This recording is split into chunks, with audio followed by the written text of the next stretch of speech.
Mrs. Shope will start in about a minute.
Good evening. It is 6 o'clock. I am calling to order the regular board meeting of February 17th, 2026. Mrs. Shope, may we please get a roll call? Yes. Joanne Rue, Here. Brian Nichols, Here. Megan Miller, Present? Amy Levy,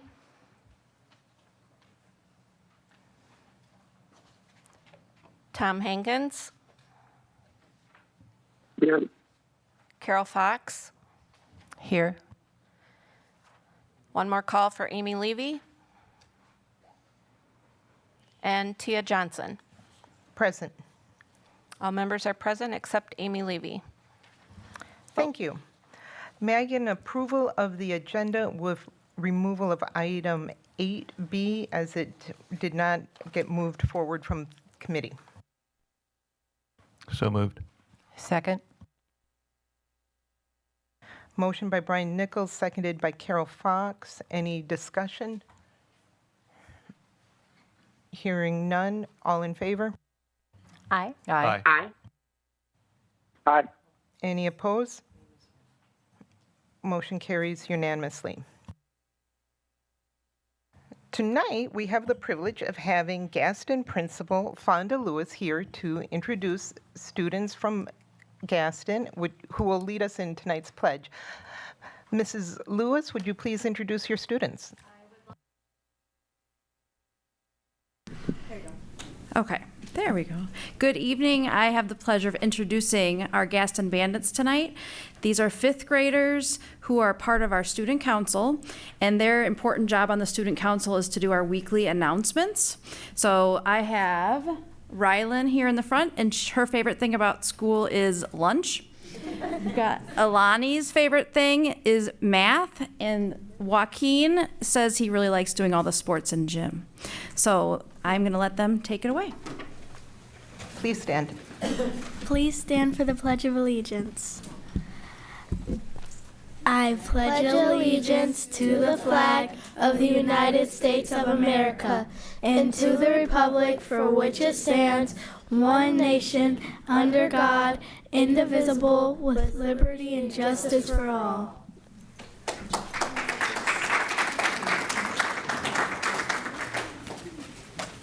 Thank you, Gaston Bandits.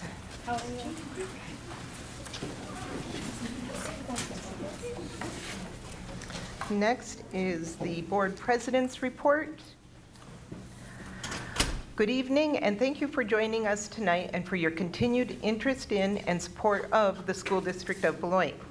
On February 4th, Dr. Jill Underly visited Beloit Memorial High School to kick off Career and Technical Education Month.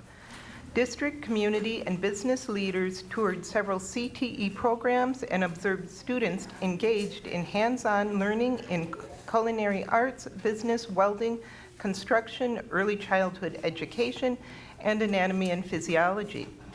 Dr. Underly shared that, quote, career and technical education makes learning engaging, relevant, and effective by preparing students for what comes next, whether that's college, the workforce, or both.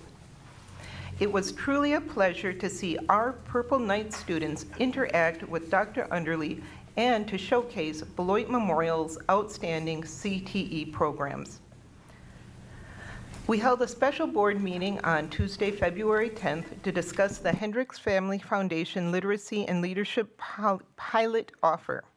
Dr. Anderson shared his positive perspective on the proposal. He provided details regarding interested elementary schools, conversations with BEA and vendors, how schools would be selected, potential bonus structures, and district discretion regarding use of funds. Board members shared thoughtful perspectives and raised important considerations, including proposal clarity, the impact of poverty on learning, the importance of high-quality instructional resources and tools, long-term literacy trends and curriculum shifts, and staffing challenges that must be addressed to support student achievement. I reminded the board of our mission, vision, and commitments as we evaluate opportunities through that lens. Dr. Anderson expressed appreciation for the foundation's offer, noting that if even one child benefits, that is meaningful progress. He also emphasized the importance of partnerships and collaboration, recognizing that we cannot move the district forward in isolation. There has been significant community interest and discussion around this proposal. We appreciate everyone who has reached out and shared their perspectives. Your voices help inform our decision-making.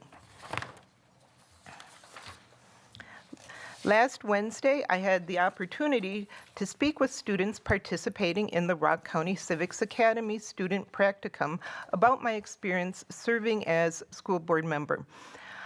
I was inspired by the thoughtful questions and dialogue from Milton High School students and grateful to have the chance to discuss the role of local government and civic engagement.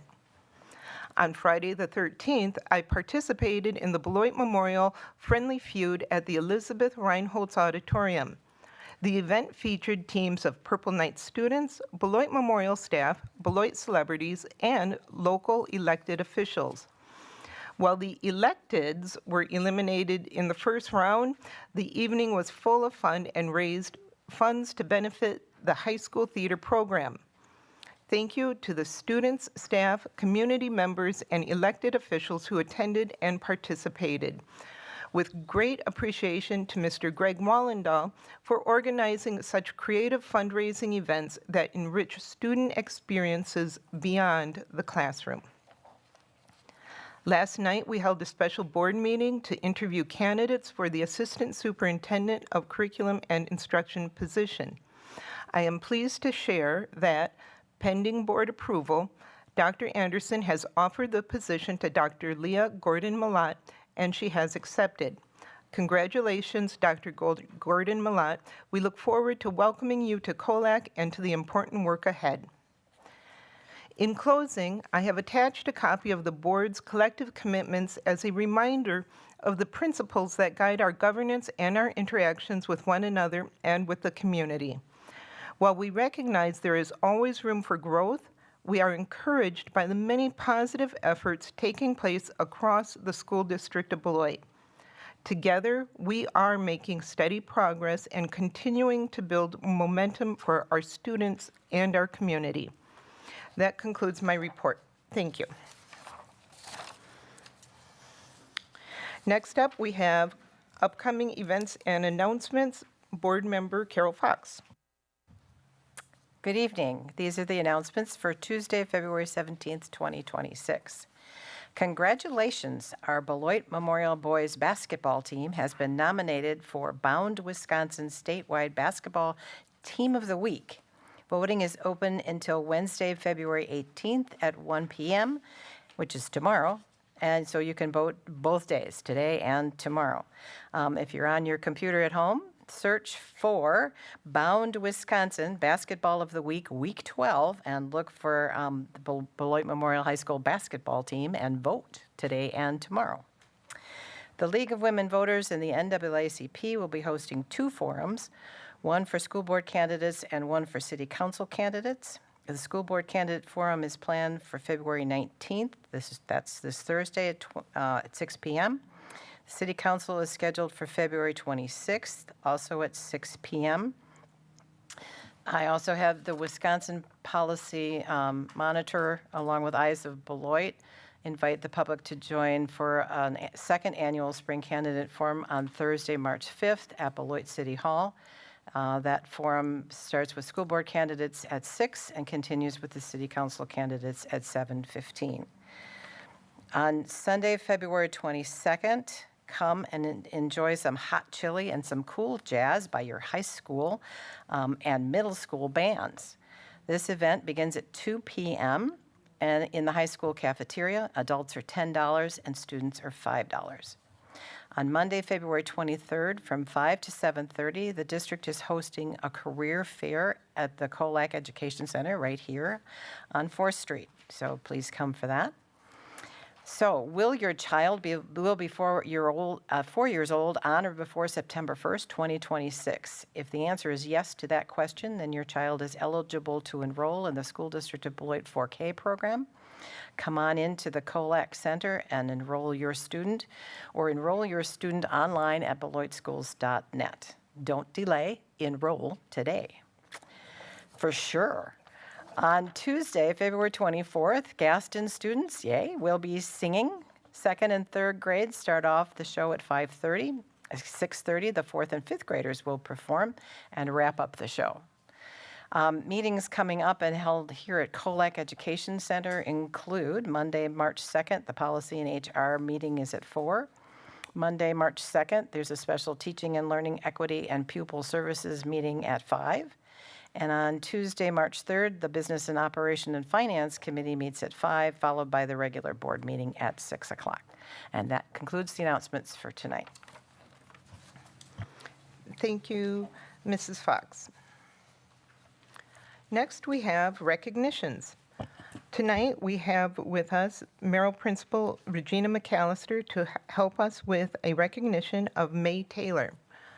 The Board of Education Superintendent and Principal McAllister would like to recognize May Taylor for the countless hours she dedicated to supporting our first grade students at Merrill Elementary.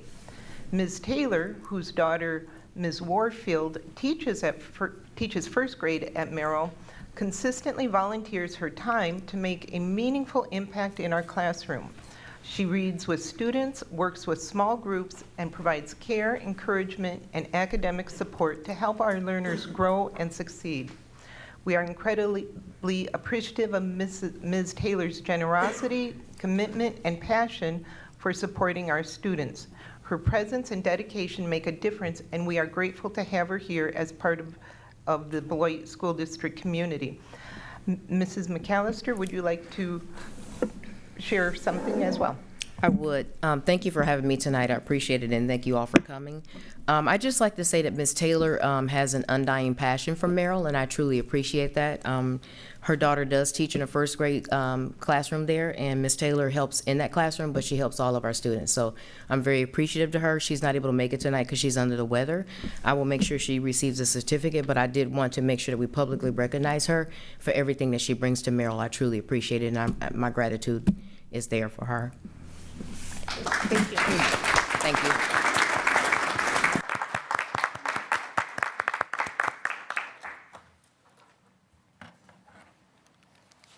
Next, we have public comment.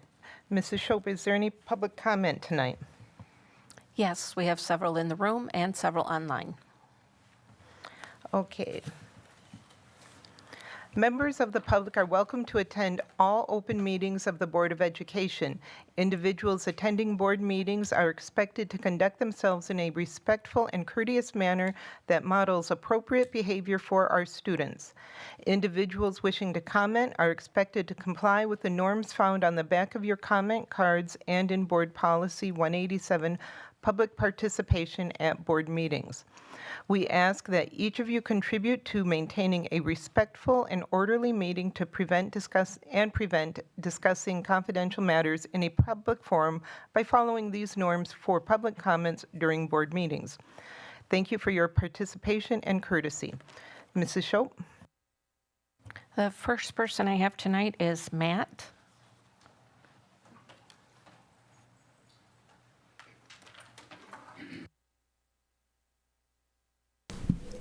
Matt Finnegan. I'm here speaking in support of something that's going to be dealt with in closed session, has to do with an offer to purchase for McNeil School.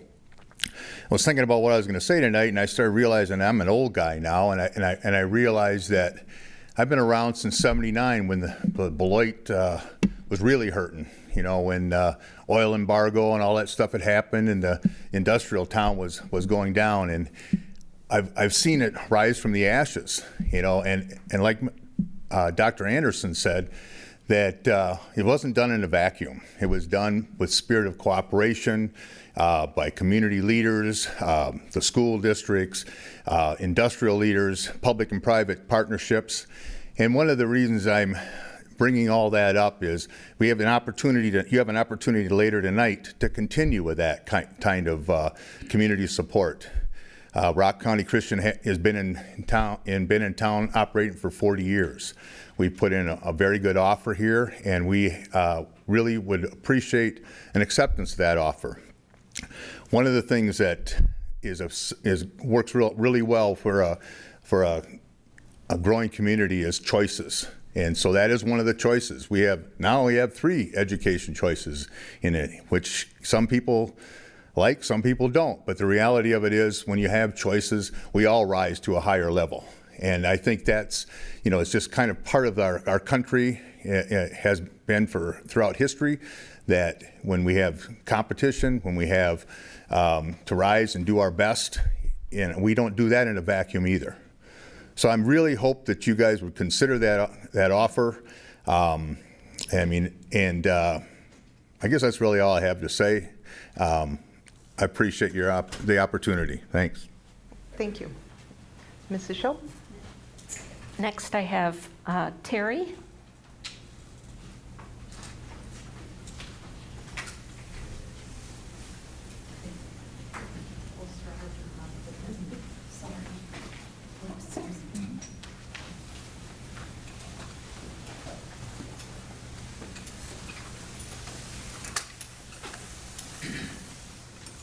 Good evening. I'm here tonight to show support for the reading program. I am a third-generation Beloit school district, and when I was young in the 60s and 70s, we had teachers that were able to be a tool for us when we struggled with reading or any other thing. So I utilized that tool for my need. Well, then my daughter, in the 90s to 2000s, was in the school district, and it was found that she had a reading disability and struggled with reading. Not only did she struggle with reading, but she struggled with math. It was 3rd grade when they found it. We tried different things. Tutoring. The one tool that we did use, and I don't know if it's in the school district anymore, but there was the Book It program, where you did 60 minutes of reading and the 600-minute reading for Great America tickets. That was her goal, and that's what she strived to do. But her entire career as a student, she struggled. And as a parent, that was hard to watch. It was told to me that she was a daydreamer, that she didn't take seriously education. Well, when we had her tested and she found out that she has a form of dyslexia called dysphonetic, which is not recognized at that time, I don't know if it is now, in the school district, which is why she did. The tutor did not help much. We put her on a 504 plan. We chopped spelling words from 20 to 10. I kept up with the teachers to make sure that she was there. But what would have happened if that reading program had been there then? Would she have struggled like she did? She did graduate, but it was not an easy thing for her. Now fast forward to 2017, my granddaughter's school teacher in 1st grade asked if I would help kids who were struggling to read. And I saw the frustration on their faces as they tried to sound out words. as they tried to read, and it just couldn't come. And I just showed them the basic things of how to sound out words and put those letters together to form a word.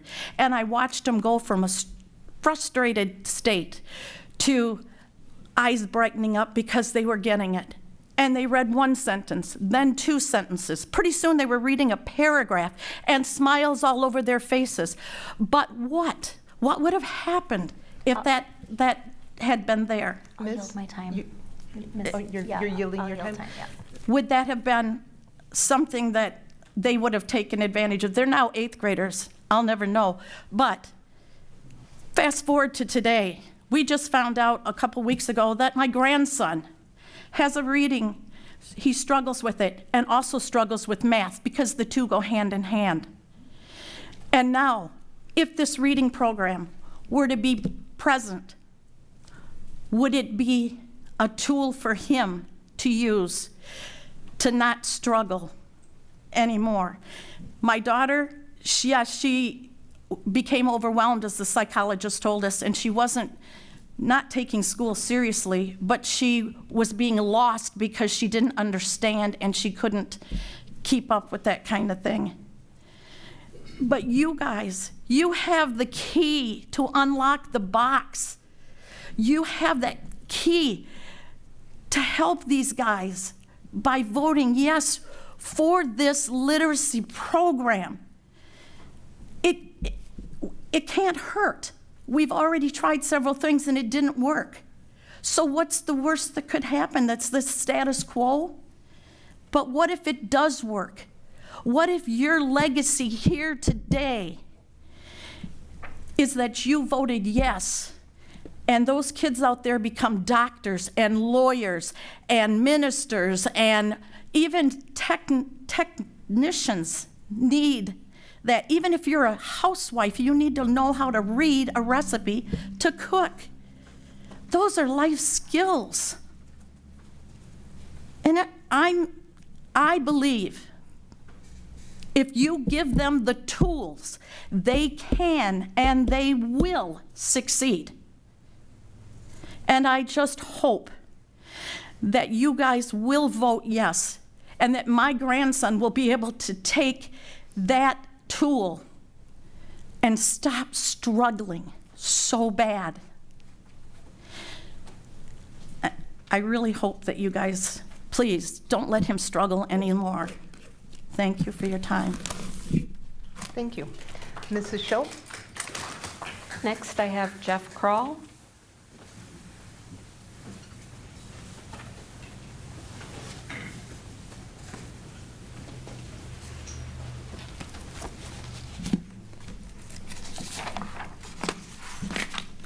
Good evening.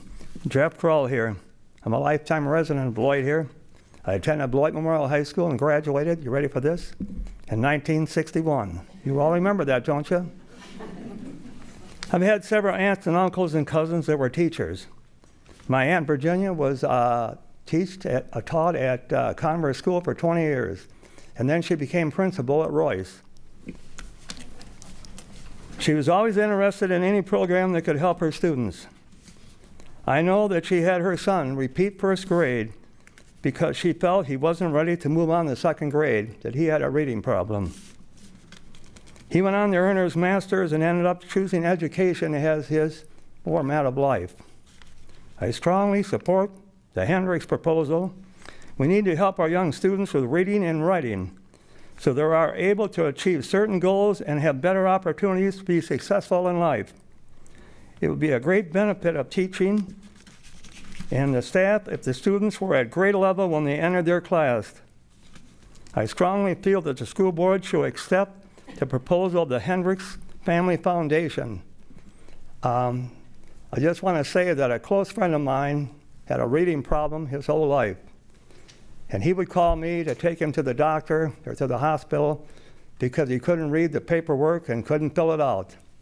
So I'm just saying that this is a wonderful thing that if it happens that the school board votes this yes. I think it's a great opportunity. The other thing is, lastly, I will wonder what the voters would support a school referendum to raise taxes in Beloit here if the school board would vote this wonderful proposal down. Thank you. Thank you. Mrs. Schultz? Next, I have Melissa with Kristen yielding time.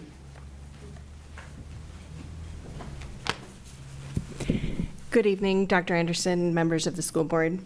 My name is Melissa Vorbeck, and I'm the co-president of the Beloit Education Association.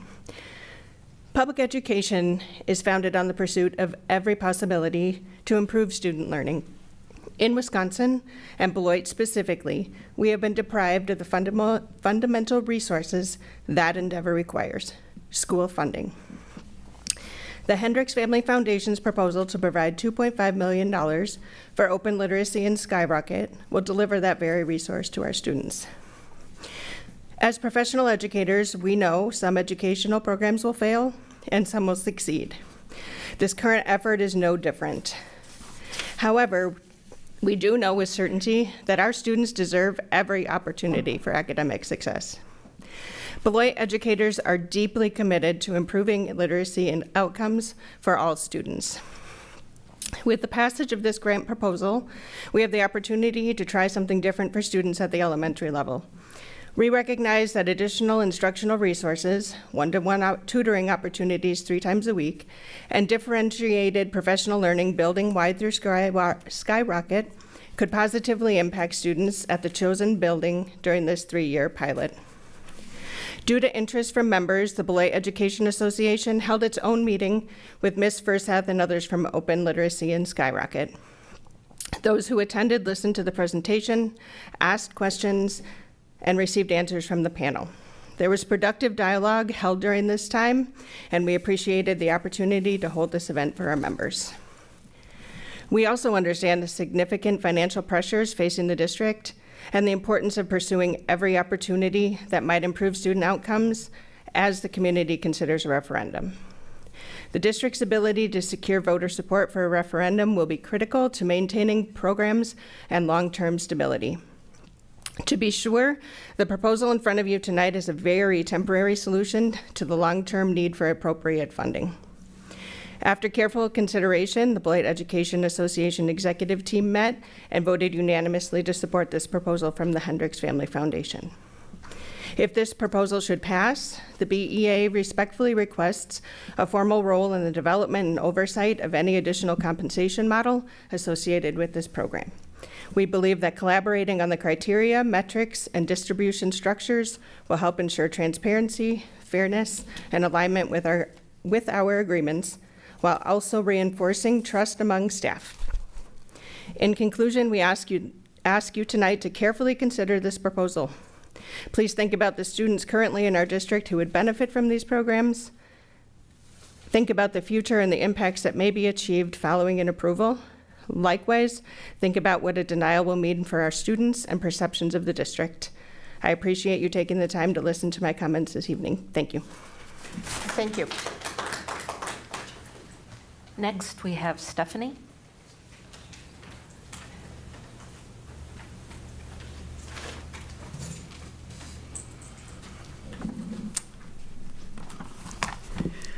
Good evening, Dr. Anderson, board members, parents, and staff here tonight. I'm a proud Aldrich warrior who teaches 7th grade ELA and Tier 3 reading intervention.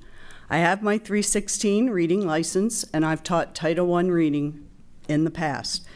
Reading and language are my passions, and it saddens me greatly that our current students do not have that love of reading that I've seen from students in the past.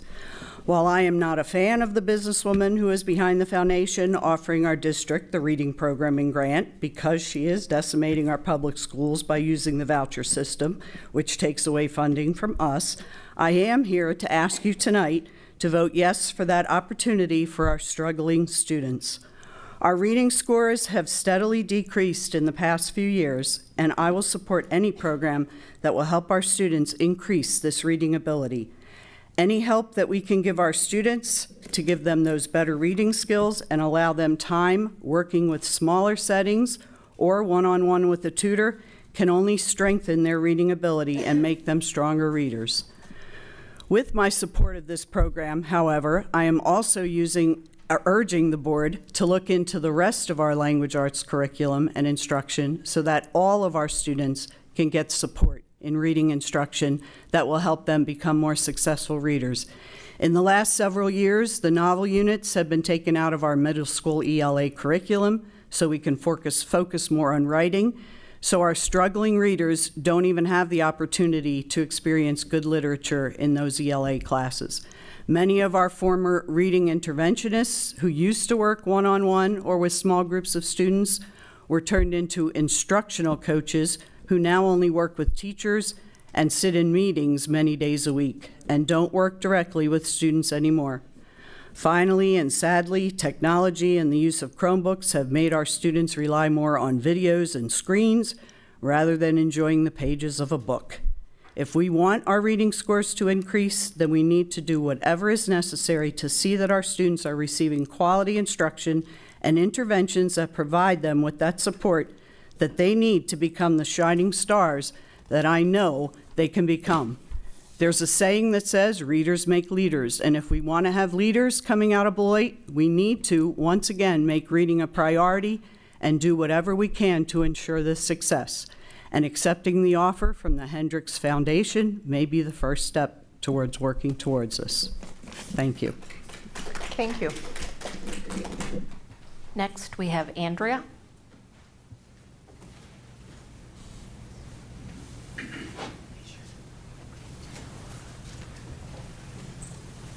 Good evening again. I'm Andrea Cleland. I'm a parent. And since I was here and spoke last, I've had the privilege of speaking with some of our educators, with Lisa, and many parents. I today am in favor of the literacy program, and I'm speaking first for me. The reason why I'm in favor of it is it's a great start. 60 students matter, and I think we should begin.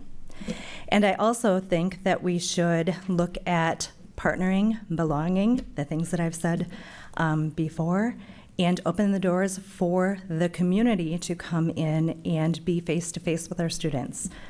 We've heard it from people before me here tonight, and I know that our community is aching to get into our buildings, volunteer, sit with our students, give our time and our talent to our educators, take some of that stress away from them in their classrooms, and give to our students, our own children, and every student in our community.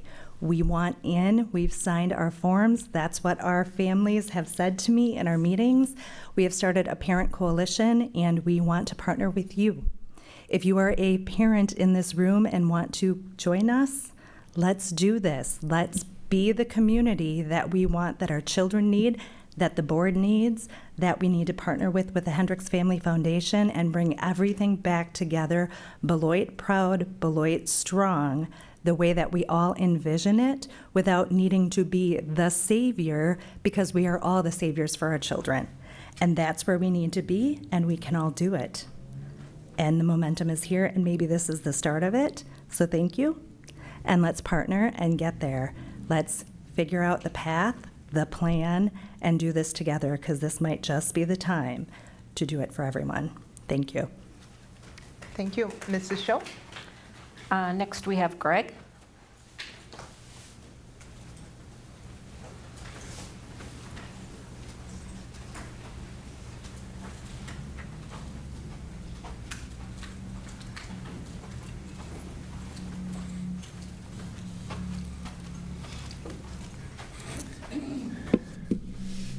I am here to speak about the Hendricks Family Foundation's offer to the school district. We all know that the state has reduced its support for the school district of Beloit due to a failed referendum, and that again this year the district has to make cuts to the budget. Money does make a difference. Now, if the Hendricks Foundation had offered the money to support a district reading program, I think everyone would be in support of that donation. Now, I have received the proposal through the Freedom of Information Act and read the requirements. I reached out to the interim superintendent with a request for a meeting to discuss this matter and other seemingly illegal activities happening at COLAC, but I have not heard back. But let's be clear. A donation is not what the Hendricks Family Foundation offered. It is not in collaboration with the district. They decide what services the district would be able to provide. They decide what companies would provide those services. They continue to control the purse strings. This is not a donation to the school district for the district to develop and implement the best reading program for the district.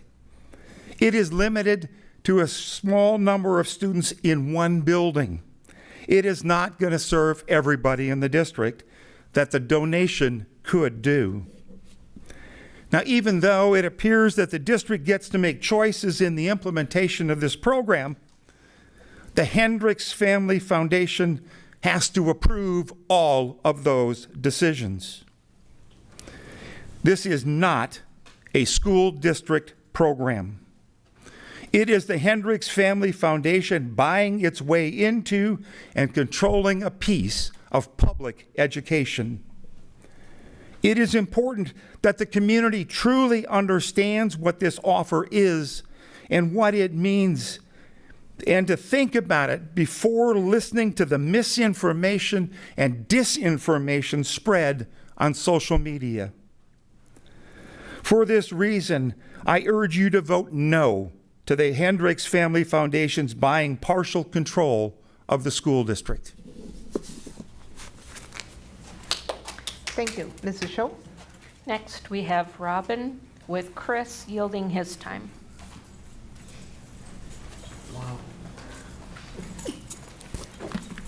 I was praying I didn't have to go next. Good evening, Dr. Anderson and board members. Robin Lowry, 28 years in the district. My old lady glasses on. We do need to address some glaring inconsistencies in this district. Over the past several years, several programs have been implemented that have had no publicly presented evidence of effectiveness, no formal board review process, limited staff input before implementation, no measurable outcomes, significant cost to taxpayers, and limited transparency. I'm not going to give any examples, but I'm sure we're familiar with what those are. These initiatives moved forward quickly. There was no paralysis, no prolonged hand-wringing over proof, and they cost the district and taxpayers millions of dollars. Now we're being offered literacy and tutoring programs funded by the Hendricks Family Foundation at zero cost to taxpayers. Zero cost. Focused literacy, our most urgent academic crisis, already operating in other districts with already proven results. However it's decided that it's implemented in our district, anything can help. And suddenly the standard becomes perfection. Suddenly the threshold is 100% certainty. The inconsistency is impossible to ignore. On our district's newly designed webpage, there's a mission statement. Committed to excellence and strengthened by and enriched by diversity, we prepare each student to compete, contribute, and thrive as an admirable person in a rapidly changing world by engaging students in a wide variety of high-quality, relevant programs in partnership with families, schools, and the state line community. And believe it or not, the Hendricks Foundation is a part of this community and has done numerous positive things in this community. If we're serious about governance, then the same standard must apply across the board. We cannot fast-track costly, unproven initiatives and then stall when free academic support is placed in front of us to successfully achieve the mission of all of our students. Literacy is not optional. It is foundational. If students cannot read proficiently, nothing else matters, and why bother debating it? This board has an opportunity tonight to demonstrate that student outcomes come before politics or personal agendas. Fiscal responsibility matters. Transparency matters. Academic achievement is our priority. And I've been working 28 years to prove that very fact, and it shouldn't even be up for debate. 7 members need to vote yes tonight and keep literacy front and center until outcomes for our students improve. Delaying action does not make us thoughtful. It makes us complicit. in continued failure. Turning down free, structured support while continuing to debate process will send the wrong message to families and those who voted for each one of you sitting up there. I, along with many others, question why a vote of no would even be a possibility. It literally makes no sense at all. It is time to do what this community expects you to do, whatever it takes to assist our students to thrive in this ever-changing world as stated in our mission. Our students do not have time for any more hesitation. I am here and have been for 28 years doing whatever I can to improve my students' academic success. Are you? Thank you. Thank you, Robin. Mrs. Schultz? Next, we have Carrie.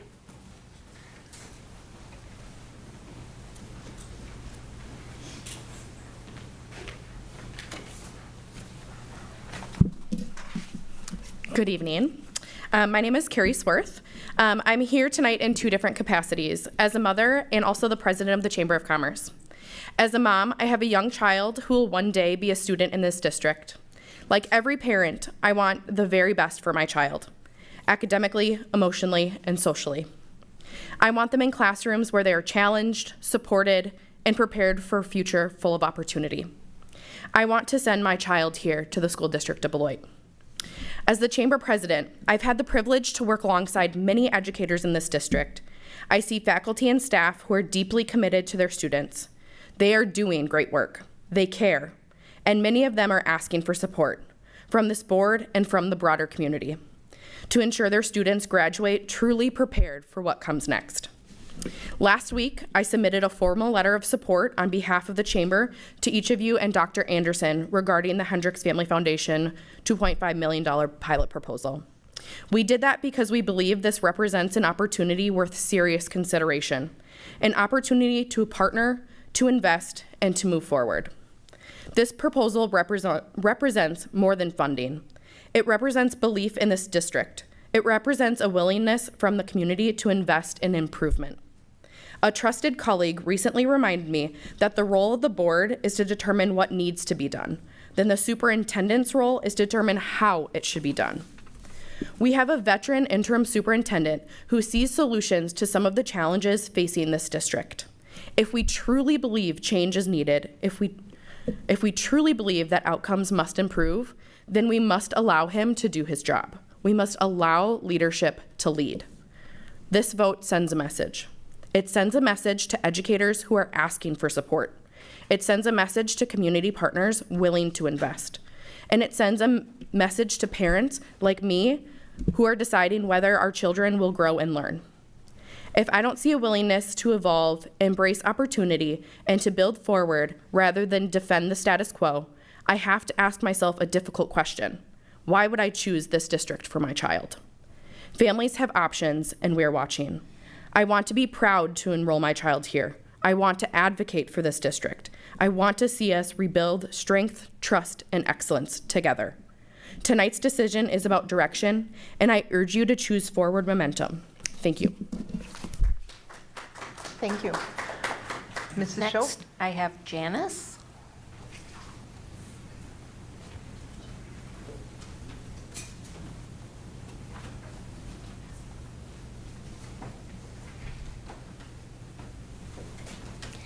Good evening, I'm Janice Montero. I'm coming before you guys as I'm in support of this Hendricks Foundation proposal that could potentially benefit our children. And I am a student. I was a student from 1983. I was a graduate. I'm all nervous, sorry. Not a public speaker. And my children and grandchildren have gone through the district, and we have reading disabilities in our family. And in the 1990s, my daughter went to Converse School, and the Beloit District decided to go from phonics to word association. That began the down spiral for us. We were told, don't worry, there's going to be summer school, it's going to work out. Summer school never happened. We then moved to Gaston, thinking that it would be a better opportunity. Lots of doors did open, lots of retired teachers getting tutored. Our children need an opportunity, and thankfully, my husband and I were able to, I mean, it wasn't free. We had to pay for tutors. And I know that a lot of people don't have that opportunity. So this is a tool possibly that could help, and it's free. May come with some, I don't know, ties, but something is better than nothing. And we're needing something. I see it. I was been a Girl Scout leader for 15 years in the school district of Beloit. They can't even, some of them can't even use scissors. It's just kind of sad. So I just wanted to step up and say I support this program, and thank you for listening. Thank you, Janice. Next, I have Rachel. Hello. I am a mom of two students at the high school, and in light of some recent events, I'm sure you know, over in Minneapolis with ICE, I was actually wondering, I spoke to the superintendent a few weeks ago, a lovely conversation, and he informed me of some of the policies that we have regarding if ICE shows up in any of our buildings, and for the most part, I think that they're good. But I think that one glaring omission is that the parents aren't being notified if they show up at the buildings, which I think is very important, especially considering they no longer they're not doing targeted attacks, they're scooping up anybody they can. And I think that there's never been clearer lines in our politics between good and evil right now. I think that anybody who is has a heart knows that we need to protect the children from what's going on in the world. And I think that if, with a mass text to the parents, we could all show up as a community and support them. And that's about all I have for you. But I did want to say, I've been listening to the comments on the literacy program. And again, I'm going to say there's never been a clear line between good and evil. And I will say that Diane Hendricks is a billionaire, and she has the ability to persuade our politics in ways that we, I don't think a lot of people really understand. And I think that we really need to consider how much power we're giving her in our schools. That's all I want to say. Thanks. Thank you, Rachel. Mrs. Schultz? Next, I have Gary.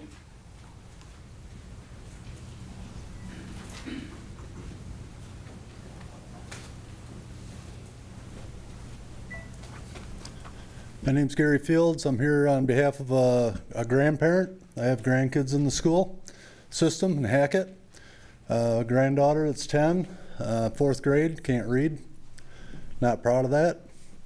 I don't know that the board or the school system recognizes the dyslexic that students have to deal with.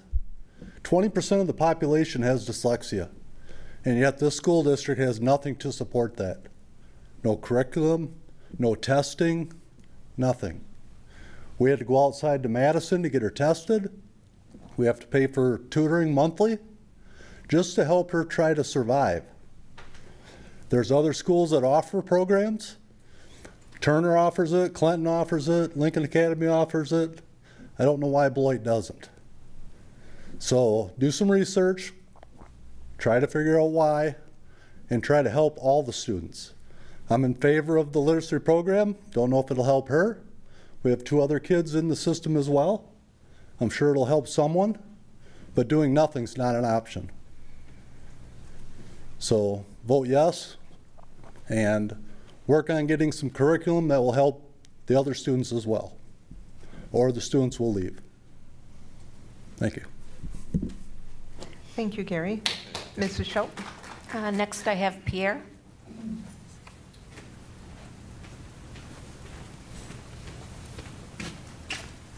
Good afternoon, board members and Dr. Anderson. Thanks for allowing me to speak.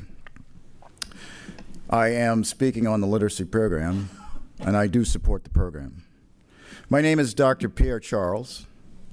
I'm a general trauma and acute care surgeon. I practice here in Wisconsin and also in northern and western Illinois. I've lived in Beloit for 30 years. I grew up in New Orleans, Louisiana. By the way, today is Mardi Gras. I probably should not be here, but I moved from there over 40 years ago. And if you didn't know, after Hurricane Katrina, public schools went out of business in New Orleans, and they were all replaced by charter schools.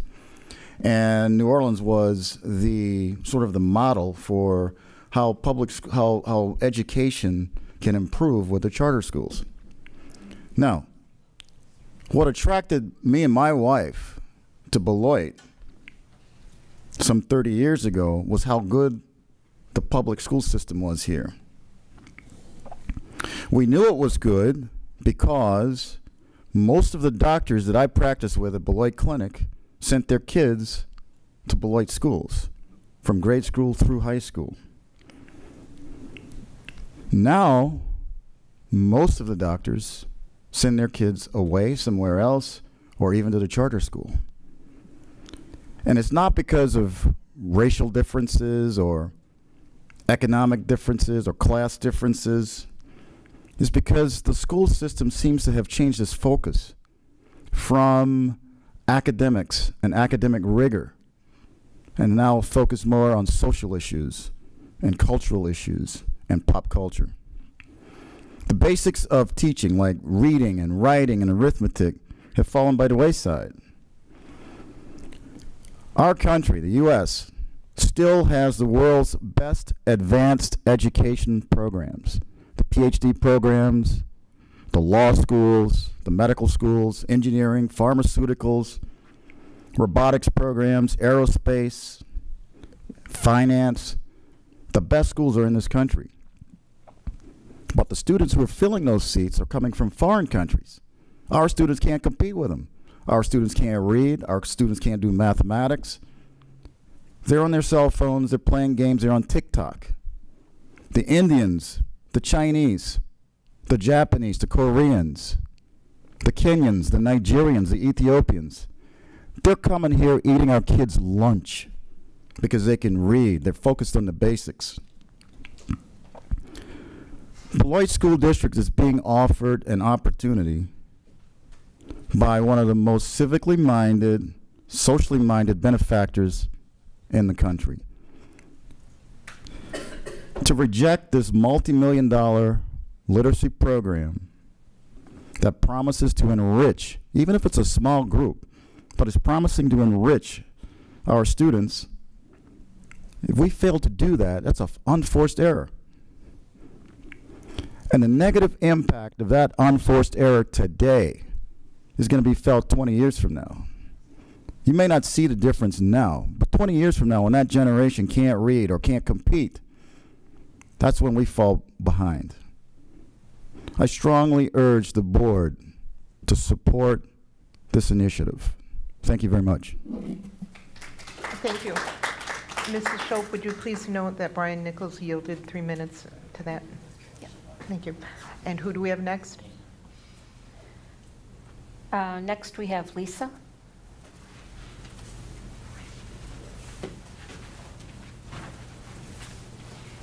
I realize you've all heard a lot from me, so I'm going to keep this really short tonight.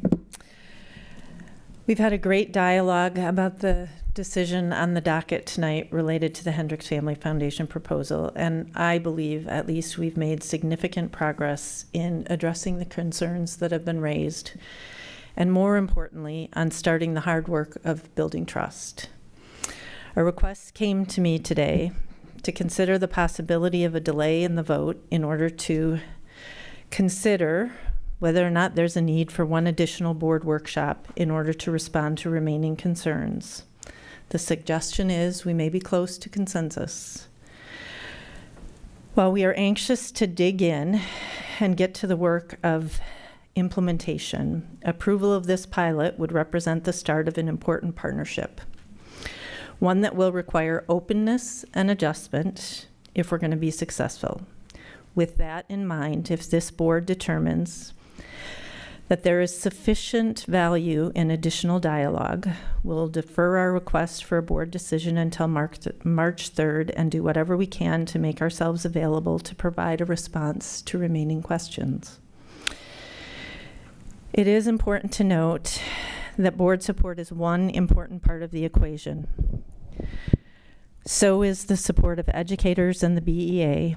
The comments tonight suggest there are professionals here who want to support the pilot, and I'm hoping we can do the necessary work to get the board there as well. Thank you. Thank you. Mrs. Schultz? That's all I have in the room, and then I just have several emails. Go ahead. The first email I have is from Rachel. She says, I'm the librarian and media specialist at Fruzen Middle School, and I'm writing in regard to the beautiful gift that has been offered by the Hendricks Foundation. As the school librarian here at Fruzen, I see firsthand every day the lack of reading ability. We have a serious problem. My students would rather check out graphic novels than one of my many, many fictional novels. They feel more comfortable reading what is basically a picture book. This tells me all I need to know. We are failing our students if we don't accept this gracious gift. Please, board members, at least consider sending this through unanimously. The future of our students depends on it. Thank you.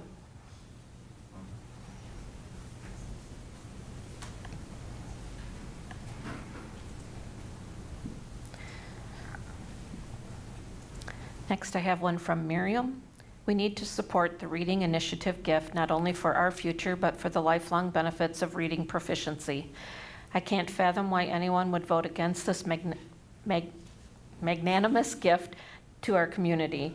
I refer you to the success of the entire state of Mississippi in dramatically improving literacy in their schools. There's a link included for this email that I can send to the board. In 2013, Mississippi implemented a multifaceted strategy for enhancing kindergarten to third grade literacy. The Literacy-Based Promotion Act focuses on early literacy and teacher development. It includes teacher training in proven reading instruction methods and teacher coaching. When students struggle, their academic performance declines, and that leads to lower test scores. Research shows that these declining scores are closely linked to reduced economic growth, as a less educated workforce hampers productivity and innovation. Thank you.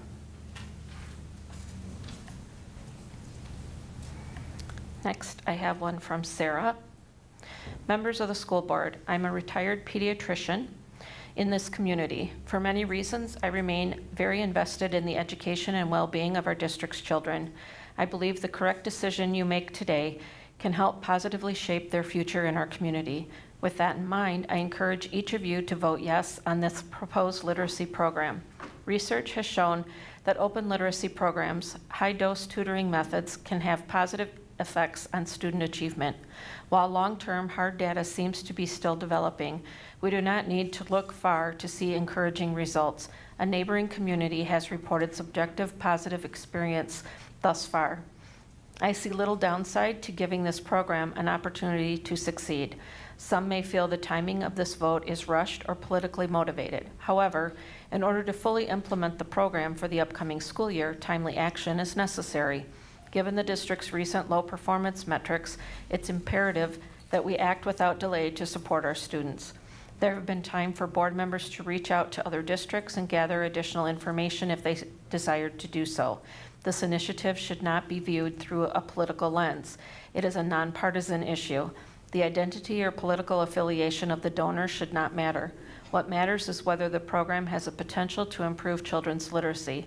If you believe it might, then the mature, responsible vote is yes. Additionally, if this program proves successful, it may positively influence public perception regarding education, investment, and demonstrate that funding can make a difference. On the other side, turning down a $2.5 million offer could make it more difficult to to garner more community support for future referendums involving taxpayer dollars.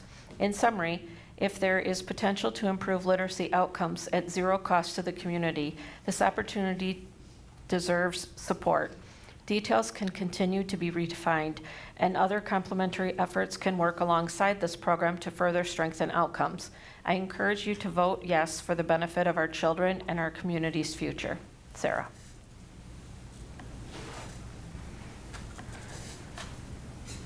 Next is an email from Kyle. Hello, I'm writing the board today to express my opinion that this gifted proposal be accepted and adopted for the kids in the SDB. If it is true that the children of our future are falling behind in literacy, then we as a community should take every measure, every opportunity, every chance possible to right the ship. I'm a 2007 graduate from BMHS, a Knight, a Lancer McNeil, and a Roadrunner Royce, and have provided well for myself and family since becoming a mechanical engineer from UW-Platteville, and have been with the same employer since graduation in January of 2012. The SDB can do great things. It has been shown done. We live west of town in the Parkview School District. Our children attend TLA, and it was hard to not have them attend or be part of SDB. After seeing how the SDB has declined since my graduation, we knew we had to find a better means of education for our children. From seeing how they have flourished at TLA, I have no doubt that if accepted and implemented properly, this program can help our children and future at the SDB. Our eldest son in second grade at TLA is already reading, performing at a third grade level. The proof is in the pudding. Thank you for taking my email and your consideration for this program. Best regards, Kyle.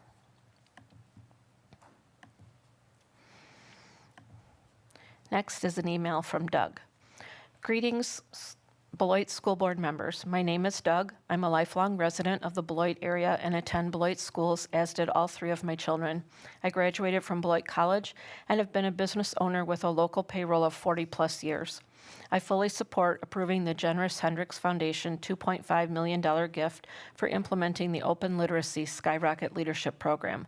Learning to read proficiently by the third grade is a critical milestone because it marks the shift from learning to read to reading to learn. It is the single greatest predictor of future academic success. We owe this to our students and our community. Doug.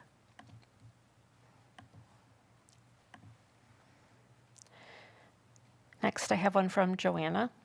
Hello, my name is Joanna. I'm a resident of Beloit, live in the school district of Beloit, and a proud member of Beloit Memorial Class of 1996.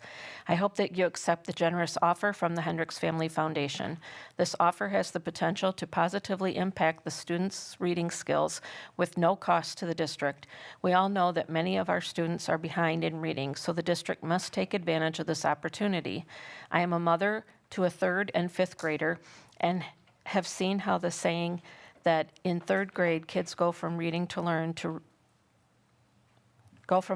read to reading to learn is real. Once a student can read, the world is opened up to them. Thank you.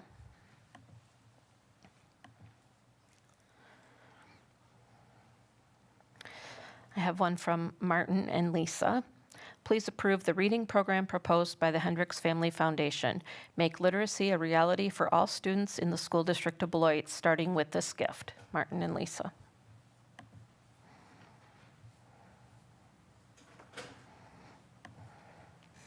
This one is from Linda.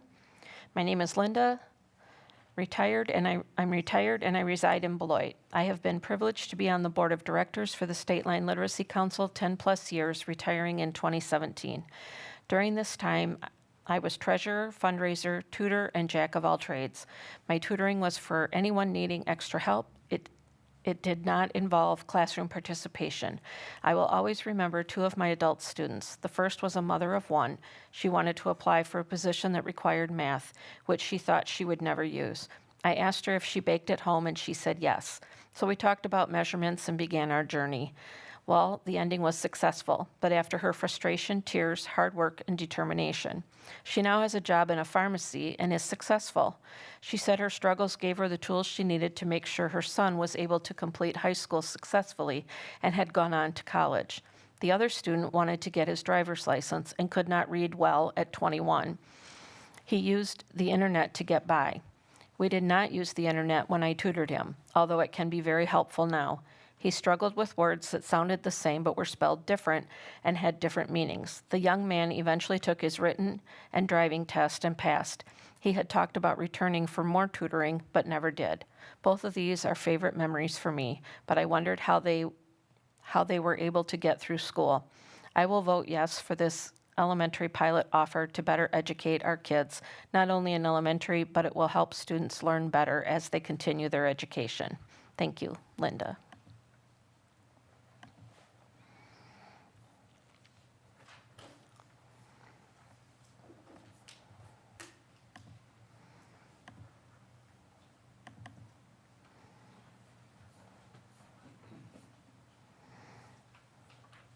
And this one is from Dorothy.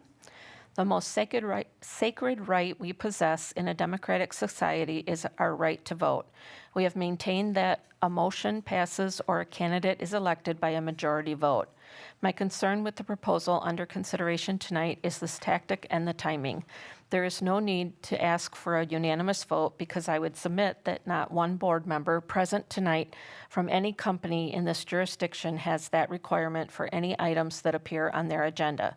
So why here and why now? It appears to me it is a means of having an impact on the election scheduled for April. If you vote no, you must be against what someone has offered, and public comment has declared it is what we need in Beloit.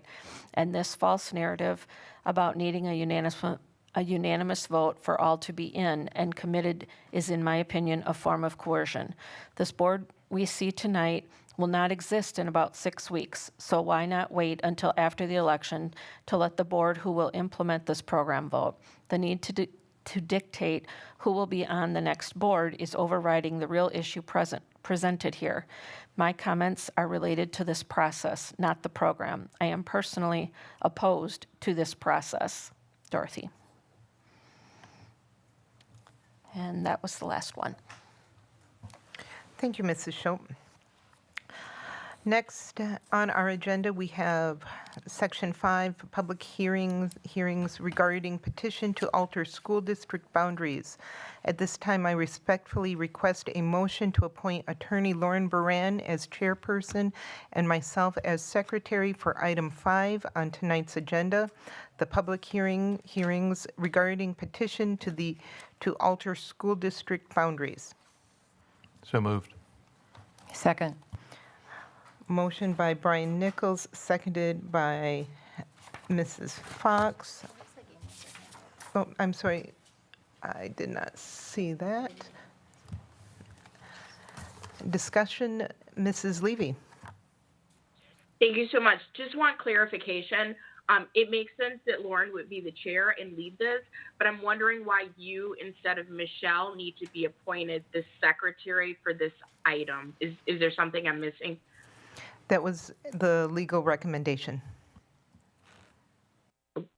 Okay, is Lauren able to explain why that's necessary? Just very curious. Sure, I'll have her come to the podium, but I think it's also to help do the reading of the different documents. It's just one way to set up the hearing. Board President Johnson would have a role in the hearing in that way, and I believe Ms. Shope will still take notes. Okay, thank you so much.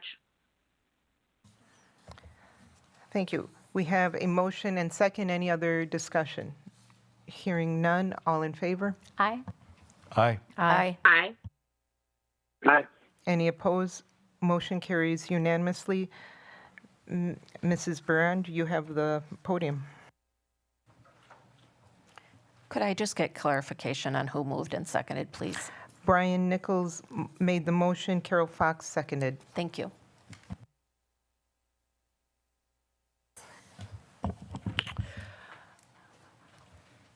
Board President Johnson, in your role as secretary, would you please read the notice? Yes. Notice for the public hearings regarding petition to modify school district boundaries, February 17th, 2026, 6 p.m. The School District of Beloit received a petition pursuant to Wisconsin State Statute 117.12, which allows for the detachment of territory from one school district and its attachment to another adjoining school district by petition.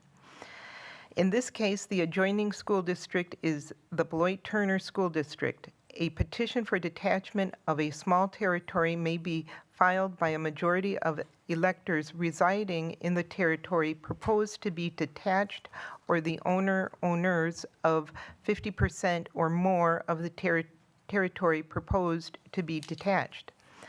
The school boards of the School District of Beloit and Beloit-Turner School District must adopt a resolution either denying or accepting the detachment or attachment by March 1st, 2026. The individual properties proposed to be attached are attached to this notice. The School District of Beloit will conduct a public hearing on this petition on February 17th, 2026, during the regularly scheduled board meeting beginning at 6 p.m. at the George J. Kolak Education Center, 1500 4th Street, Beloit. The petitioners are granted the opportunity to present their reasons in support of detachment. The Board of Education welcomes any feedback from owners, residents, and other community members at the February 17th, 2026 board meeting and anticipates taking board action to deny or approve the petitions at the February 17th, 2026 school board meeting. Members of the public can attend in person or view this meeting through the link on the Board of Education webpage at beloitschools.net and provide comments during the public comment period in person or via email to public-comment@sdb.k12.wi.us. Attachments, the petition. Thank you. In making any decision under Wisconsin Statute 117.08 to 117.132, a school board and the appeals panel shall consider the following factors as they affect the educational welfare of all of the children residing in the affected school districts, and may consider other appropriate factors. The factors for consideration in this hearing are as follows: the geographical and topographical characteristics of the affected school districts, including the estimated travel time to and from school for pupils in the school districts, the educational needs of all the children residing in the affected school districts, the educational programs currently offered by each affected school district, and the ability and commitment of those districts to maintain those needs and continue to offer those educational programs.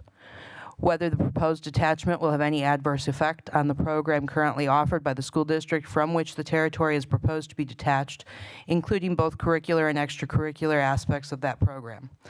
The testimony of and written statements filed by the residents of the affected school districts, the estimated fiscal impact of the proposed reorganization on the affected school districts, including the effect of the apportionment of assets and liabilities, whether the proposed reorganization will make any part of a district's territory non-contiguous, the socioeconomic level and racial composition of the pupils who reside or will reside in territory proposed to be detached from one school district and attached to an adjoining school district, in territory proposed to be included in a new school district under 117.105, the proportion of the pupils who reside in such territory who are at risk, as defined under 118.157 sub 1 sub a, and the effect that the pupils described in this paragraph will have on the present and future socioeconomic level and racial composition of the affected school districts, and on the proportion of the affected school districts' enrollment that will be children at risk.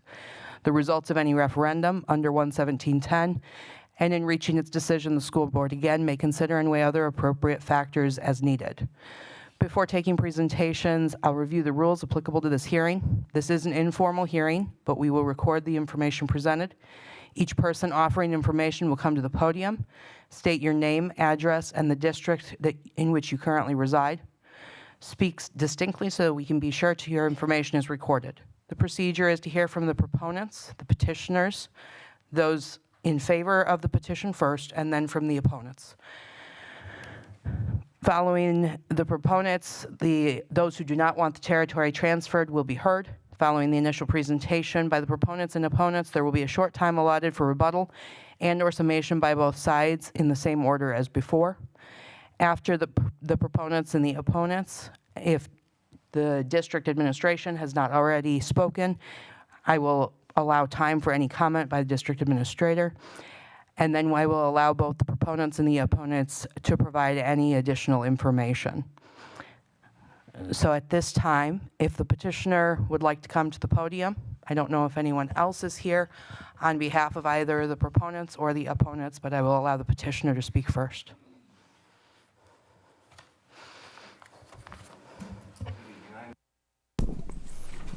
Good evening. I am the petitioner, Riley Flory, 3404 Prairie Avenue.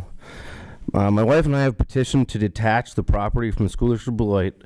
Our land was originally Beloit Township property within the Turner School District. And Bob Hurley, he was a Beloit police officer. He had to annex into the city. That is how it became City of Beloit / School District of Beloit. My wife's grandfather, Ken and Judy Draving, purchased it. And her parents, my wife's parents, bought it from them, and then we bought it from them. In early 2000s, my wife lived there. She graduated from Memorial 19 years ago. Her brother 14 years ago. Since then, there's been no other children. Now we have my 3 children, and none of them attend school district Beloit. I have 2 at Turner and 1 at TLA. We have 1 child that has to disclose due to this being a public hearing, but he has a hard time with change when it comes to people, scheduling, and surroundings with change. They are thriving at Turner, currently attend since 2019, and currently do not need or get services when it comes to re-enroll in high school, and want to assure that they do not have to face a big change or be taken out of the environment adapted to from their peers or social environments. They've become adapted, I already said that. We're asking you to pass the detachment from the school district of Beloit to Turner. Thank you for your time. Thank you. Are there any other proponents in either the school district of Beloit or the school district of Beloit Turner that are here to speak on behalf of the petition tonight?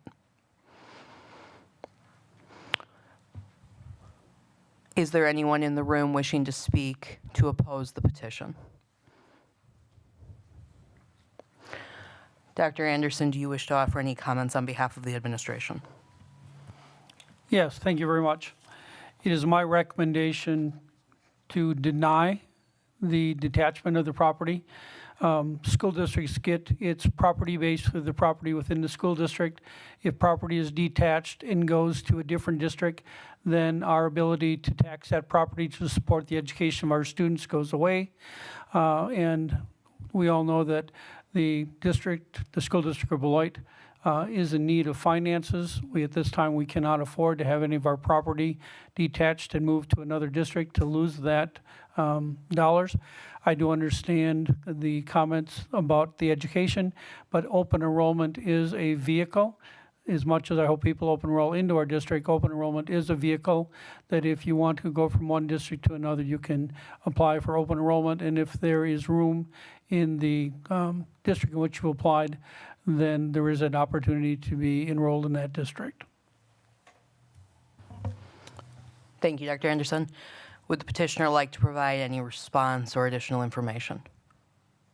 No? Okay, thank you. At this time, I'll close the public presentation on this petition and move to the discussion and board action phase of the meeting. At the conclusion of the board's discussion, the board will make a decision as to whether to grant the request for the transfer of property described in the petition or to deny the request for the transfer of territory described in the petition. The only information presented hereafter will be on request of board members concerning the information received by them or brought out in this meeting. Are there any questions or information by from any board member at this time? I'm wondering how long ago that change was made. Does anybody know that? And then how much, it's basically one house, how much taxes come out of that one piece of property? Go ahead.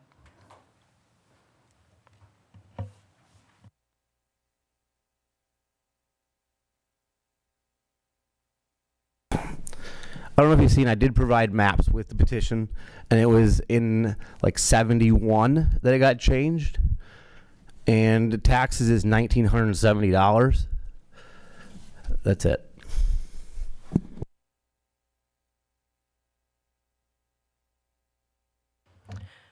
Board Member Rue, did you want to ask a question? Is there a reason why you don't want to just open enroll your child in a different district? 2 of them currently are open enrolled in the Turner, and one goes to Lincoln. At high school, you have to re-enter open enrollment, and they have to approve or deny that, correct? So that's why we're trying to go this route again, because you can do it every 2 years. And I don't know if you weren't, I don't think you were on the board then, but I did it 2 years ago, and that's why we're back today.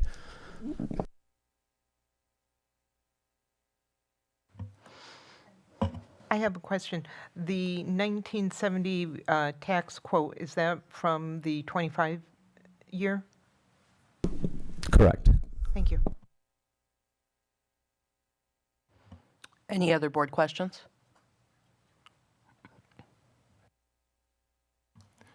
Okay. Refresh my memory again. It was changed in 1971 from the Turner District. Was there a Turner District in 1971? I don't know. I'm not from here, so. Correct. That is that whole area. If you look at it makes it continuous. Yes. If you look at the map, I'm on island sitting there. Right. So it would make Turner continuous on the Prairie Avenue there, and then back then you had to live in the jurisdiction. Right. So that's how that happened. Okay. Yeah, I remember this from 2 years ago, and I was scratching my head then about how that came, and it still hurts. And yeah, it doesn't make it for me. It doesn't make sense.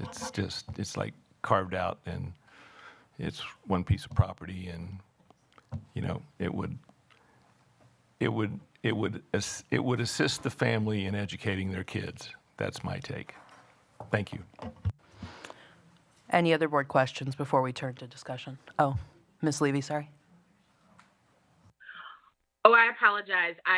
My hand is up because I had something for discussion, not necessarily a question, so I can wait. Okay.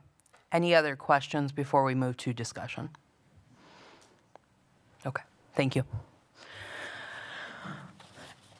At this time, I'm going to open the floor for anybody that wants to state their initial impressions. But after we do initial impressions, I would like to walk through each of the factors so that we can have the board's rationale on each factor documented.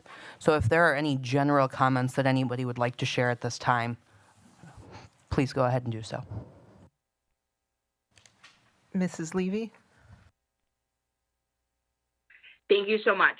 While I am empathetic to the family's concerns, just a reminder that this is permanent, and I see no benefit in ceding property away from our district.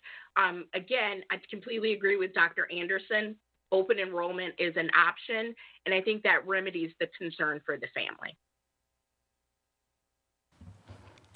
Thank you. Anyone else with general comments at this time? Well, this is Tom. Lauren, Mr. Hankins, go ahead. Yes, there's been a lot of talk in the last, my year and a half, but more recently about being community spirited, and we are all in this together, this kind of talk. These poor people have been trying to get into the Turner District, which when Mr. Hurley moved out there, went into Beloit. Mrs. Levy said this is permanent. Well, it's not permanent because it could be the next owner might want to come back into Beloit, and it's not permanent. We can change this and make their life a little easier. Only talking about one island. It is on an island, one family, excuse me. It is on an island out there. It makes no sense why it is in our school district, and I don't think this will lead to a big avalanche of people moving out. I just think this is a goodwill gesture. They've been trying to get into the Turner District, and I think we should go ahead and let them have their say-so with how they want their children to be raised in the Turner School District. Thank you. Thank you, Mr. Hankins. Anyone else on general comments? I didn't raise my hand, sorry, but Beloit Turner ceded it to us in 1971 because there was a need for it, and that family had a need for it. It appears to me that this family feels like they also have a need for it, and I would think maybe we could do that in kind. Okay. If no one else has any general comments, I think that leads nicely into the first factor for consideration, which is the geographical and topographical characteristics of the affected school districts, including the estimated travel time to and from schools for pupils in the district. If at least one person, but however many would like to, want to comment on that factor.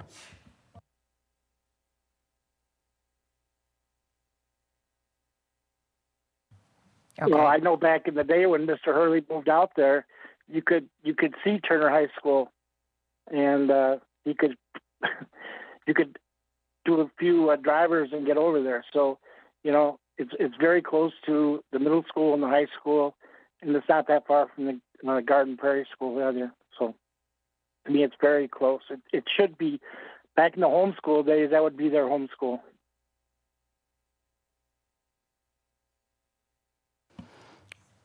Any other opinions on topographical or geographical characteristics, Mr. Nichols? So just a confirmation, you are closer to all of the Beloit Turner schools than you are to the Beloit schools, correct? Thank you.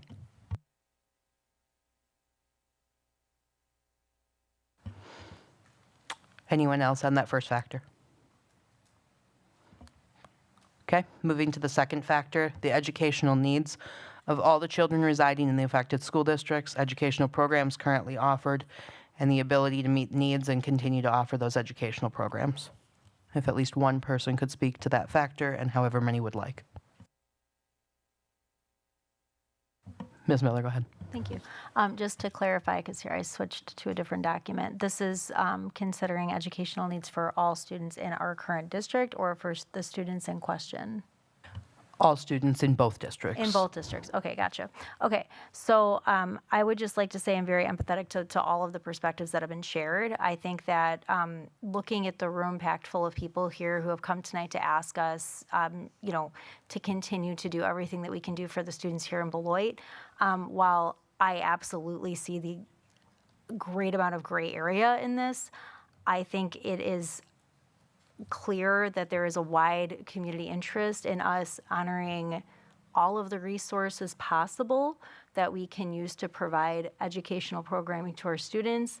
And while it might feel like a small amount, all of us here who have worked on the budget know that really everything that we can do for our current students matters in terms of maintaining and retaining staff and programming that's necessary to do all of the things that many of us here spoke tonight that we need to do.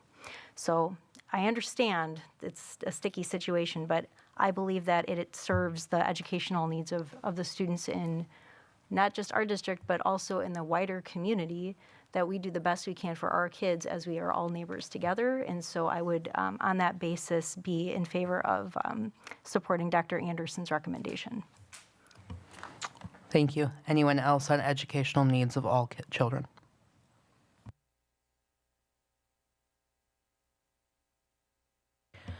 Moving to the third factor, whether the proposed detachment will have any adverse effect on programs currently offered by the district, including both curricular and extracurricular aspects of the program. Again, at least one person.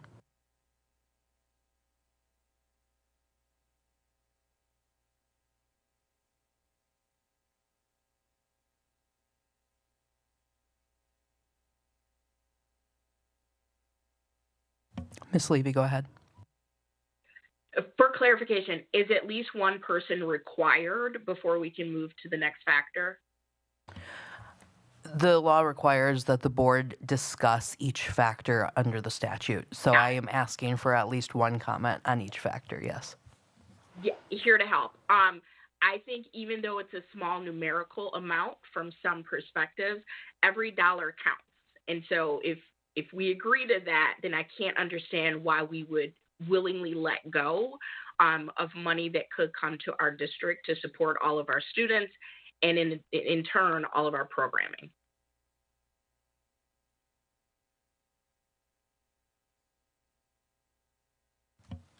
The fourth factor is the testimony heard in the hearing. We had the petitioner and Dr. Anderson's comments. Ms. Rue, go ahead. As a mom of a student who required consistency and built community in one school, he also had special needs, so it was always a little bit scary filling out the paperwork. We were just asking for an in-district change of school, but I understand how hard it is to have to fill out that paperwork and wait on that response when it's so important for your student. Thank you. Anyone else? I would say not only wait on the response, but have a possibility that it could be denied, and that would be a very difficult situation. The fifth factor is the estimated fiscal impact of the proposed reorganization on the school districts, including the effect of the apportionment of assets and liabilities.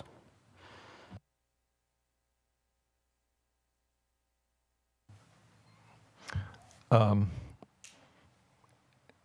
going to try to simplify this, but 1900 or 1700? What was your taxes? 1975 or 1970. Okay. Based on a lot of work with the budget over the last 2.5 years and working with, what we've heard about tonight, an offer that's been made to us, I honestly don't think that's going to break the bank and put us into default. I think it's a good neighbor thing to do. I heard somebody out here talk about, the way Beloit used to be. I don't remember who it was, but that's the way it was where I grew up. And I just think being a good neighbor means being a good neighbor and helping out when you can. And they are already taking their kids to a school that they could literally almost walk to, I guess. But at the same time, they're doing what's right for their family, as we all want to do what's right for our family. And Board Member Rue, you gave a perfect example. So I don't think we will miss a beat. I don't think it's going to bring catastrophe to the school district of Beloit. We're going to look ourselves in the mirror tomorrow and say, that was a good thing to do. Thank you. Thank you, Ms. Miller. Thank you so much.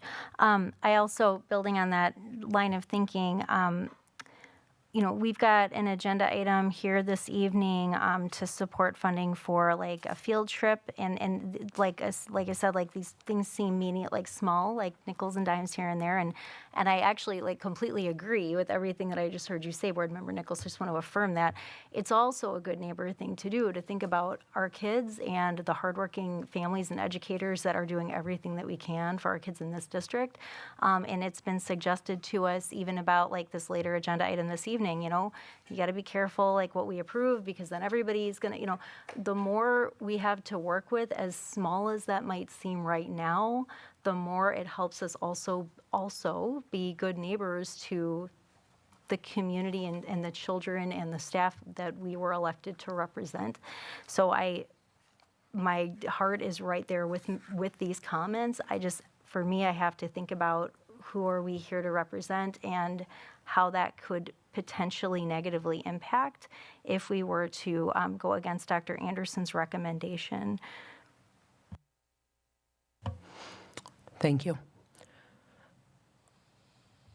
The sixth factor is whether the proposed reorganization will make any part of a school district's territory non-contiguous. I think we've commented on this a little bit already, but if somebody wants to sum for the board what we've said. It actually appears that it makes the border smoother. So, and to correct the statement, Mr. Flory's statement that he's on an island, that actually is an incorrect statement. It's an indentation that he's on. So it's not an island, but it is a little blurb. Yeah, a bump. A peninsula without water. A peninsula without water. Thank you. Any other comments on that factor? Okay. The seventh factor is the socioeconomic level and racial composition of the pupils who reside or will reside in the territory proposed to be detached from one district to another, as well as the proportion of the pupils who reside in the territory who are at risk, and any information we have as to present and future socioeconomic level or racial composition.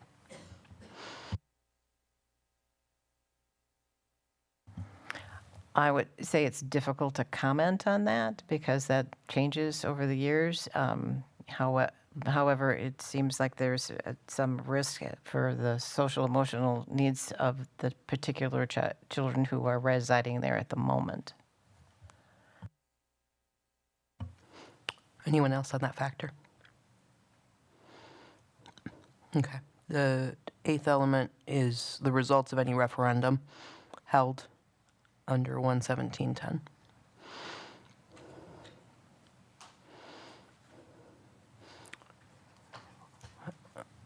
I don't know that we received any information. If anybody would like to comment, go ahead. Sure. So, I mean, again, it would stand to reason that if there were a referendum, that, you know, we're not currently going to referendum, but if there were a referendum and it were to pass, it would add to the resources of the school district and its ability to serve our students. And it is unfortunately not up to us whether or not, I guess, like how a different school district's open enrollment works, but there certainly is the ability of another educational entity to weigh those social and emotional needs of those students. And it would absolutely be my hope that they would do what is best for the social and emotional needs of those students. Okay. The last portion of the discussion is any other factors that the board would like to consider. If there's anything that anybody would like to add to this discussion, now would be the time for that. Otherwise, we can entertain a motion. 7-9. Dr. When an individual buys a piece of property, it says what school district they're going to go to. So when you initially buy the property already tells you what school district you're going to go to because each piece of property is associated with the school district. So I don't know how long ago the property was purchased, but when it is purchased, it does tell you where you're going to go to school. Also is, I grew up with my parents taught me that a dollar is a dollar. So it would be, if I did not make the recommendation for the board to keep the land attached, because even though it's a small amount of dollars, it's still dollars for our school district, and it would be ill-advised for me to recommend that you lose any dollars in funding our students' education. In light of Dr. Anderson's comments, do any board members wish to comment further before we take a motion?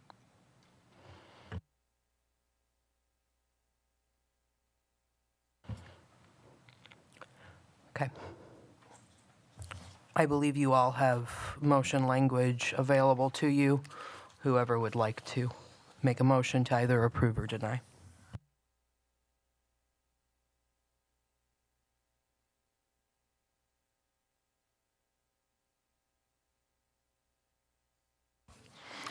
Okay, I will make a motion to grant the transfer of the territory described in the petition and adopt the corresponding resolution that the reorganization requested in the petition filed on January 14th, 2026 to detach territory described in said petition from the school district of Beloit, who attach it to the Beloit Turner School District be granted and that a corresponding order be issued. I second. I will read the resolution. The School District of Beloit Board of Education Resolution 25-26.03, resolution authorizing issuance of an order.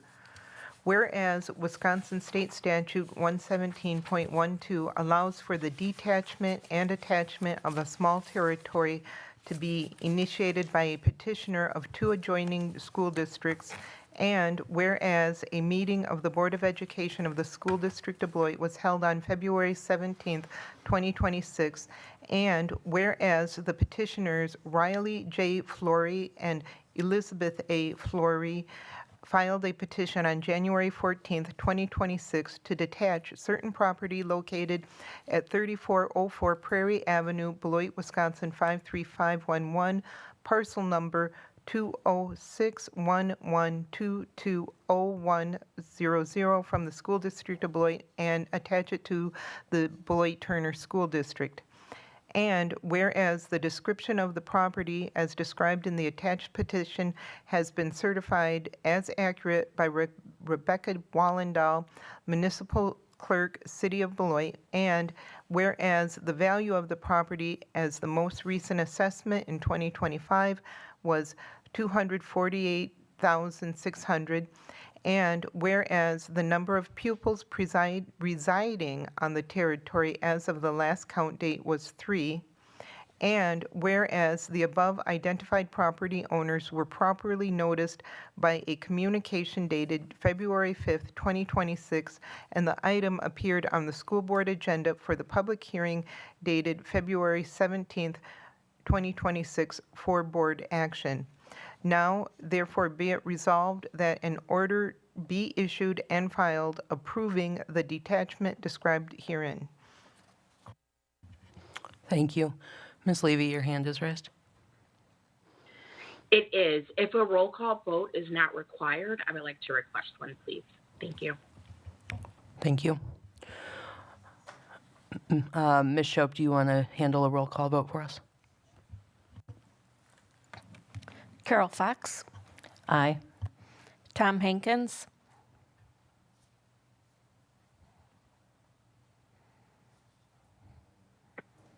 Tom Hankins, Aye. Sorry, my button wouldn't go on. Amy Levy, Nay. Megan Miller, Nay? Brian Nichols, Aye. Joanne Rue, Aye. and Tia Johnson. Nay.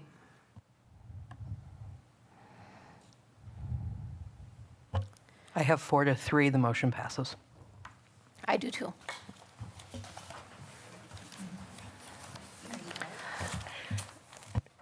Attorney Brand, that concludes this portion of tonight's hearing. Thank you.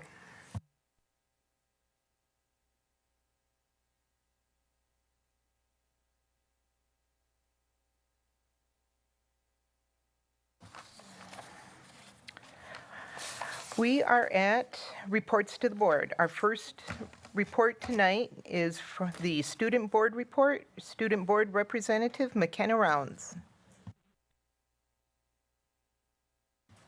Hello everyone. It's been a little while since I've done this, so I'd like to say that I had a teacher help me organize the events that have been going on, and he advised me to pump my fist on certain things to emphasize them. So in honor of him, I will be doing that. Okay, so we are gearing up for the ACT in March. I believe it's March 11th. And so the library has ACT prep books available for students to check out and use. And we're trying to give them those resources to succeed. The girls wrestling team is moving on to sectionals. There are 3 girls specifically that are moving on to sectionals. Senior and my dear friend, Lisa Ramsden, her photos of birds of Beloit were published by the Welty Center, and it is the official Welty Center book of birds of Beloit. Oh, wait, yeah.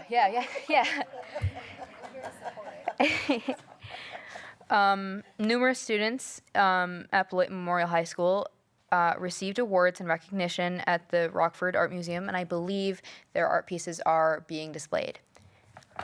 Yeah. I have exclamation points there. Yeah. The jazz program was once again selected to perform and compete at Essentially Ellington in New York. Oh, yeah. They have gone several times, and I've heard that they do well every time.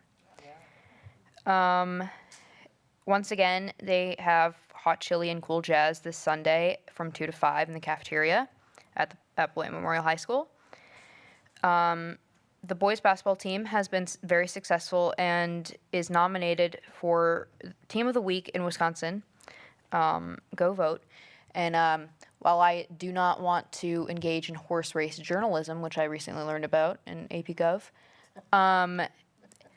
last time I checked, we were in the lead. And on that topic, Amari Herford won Player of the Week about 2 weeks ago. Our team has been doing very well. Last I knew, they were undefeated.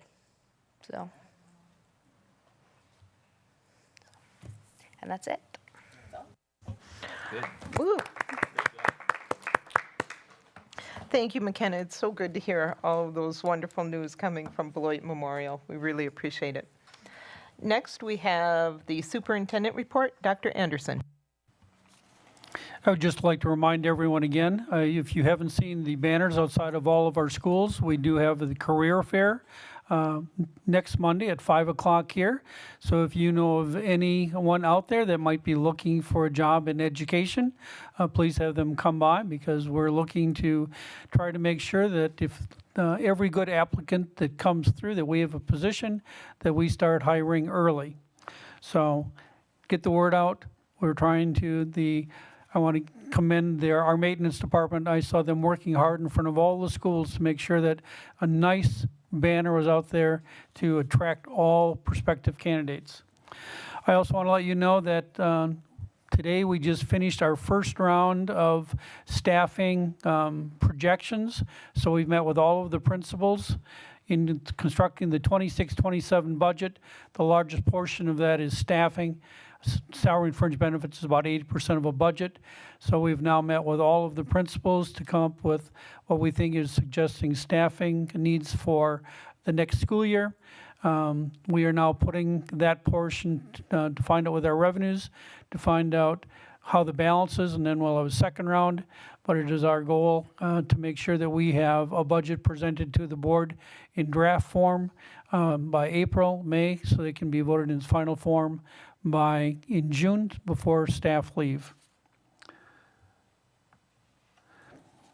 Next month, we will put on our board agenda to review the elementary alternative school that we have been working on.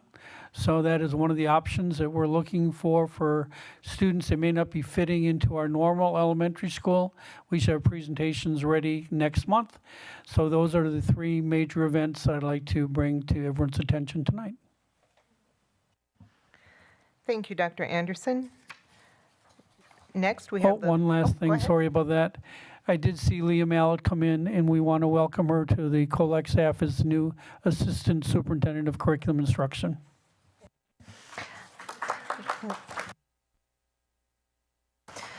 Yes, again, Dr. Malott, I don't know if you were here when I announced it in my president's report, but congratulations. We're looking forward to working with you. Next, the Policy and Human Resources Committee report, Chairperson Nichols. Okay, hang on to your hats. I got a long time to speak. Actually, it was a very short meeting tonight, and so we moved approved the HR Exhibit A and moved it to the full board for approval later on this evening. Thank you very much. Have a good evening.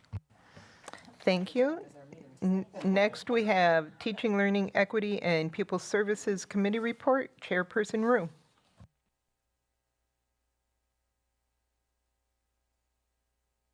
Oh, it was canceled because you guys had a special meeting last week. Yeah. Okay, I'm sorry. Did you want to report anything on the special meeting you had? Yeah, sure.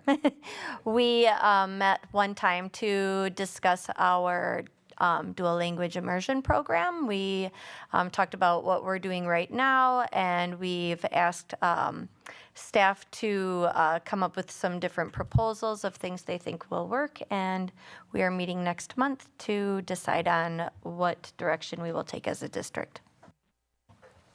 Thank you. Our next item, we are at item 7, board action / discussion items. The first one is approval of funds for the BMJO Essentially Ellington Finals. The purpose of this is requesting financial assistance from the Board of Education and School District of Beloit for the Beloit Memorial Jazz Orchestra trip to the Essentially Ellington Finals in New York City, April 28th to May 3rd, 2026. Dr. Anderson? There's been so many wonderful comments about our music program and all the accolades it brings to our district. So this is just one of those opportunities that our students have to showcase all of their amazing talents. So of course, anytime you go on a trip, there are expenses. The students raise a lot of their own money, but I think this is a chance for to listen on the requests for if the school district can help in some of those funding.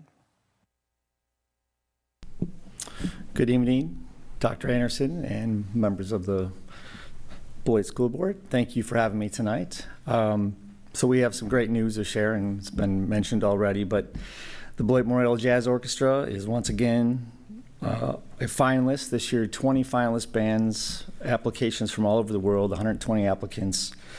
We've been selected as a finalist to participate in the 31st Annual Essentially Ellington Finals, which is held at Jazz at Lincoln Center in New York City, April 30th through May 2nd. This is our 13th time we've been selected as finalists in the past 18 years. And this trip will include visiting the home of jazz legend Louis Armstrong, a trip to Harlem to the National Jazz Museum, lunch at the world-famous Red Rooster, a shared rehearsal and performance with one of the finalist bands, Orange County School of the Arts, which will be held at the Juilliard School of Music.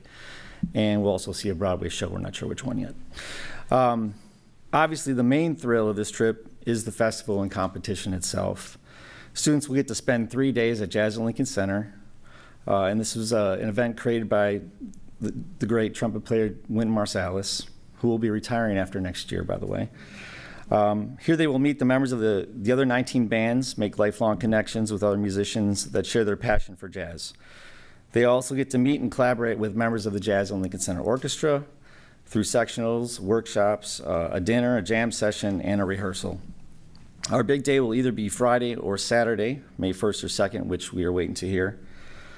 And you and the community can see our performance, which will be live streamed on jazz.org. I've been really fortunate to have this opportunity 12 times, and this is only the second time I'll be taking a group that has never been there. So we have 2 seniors in the band, and the rest are obviously younger than that. This is an extremely competitive event to try to get into.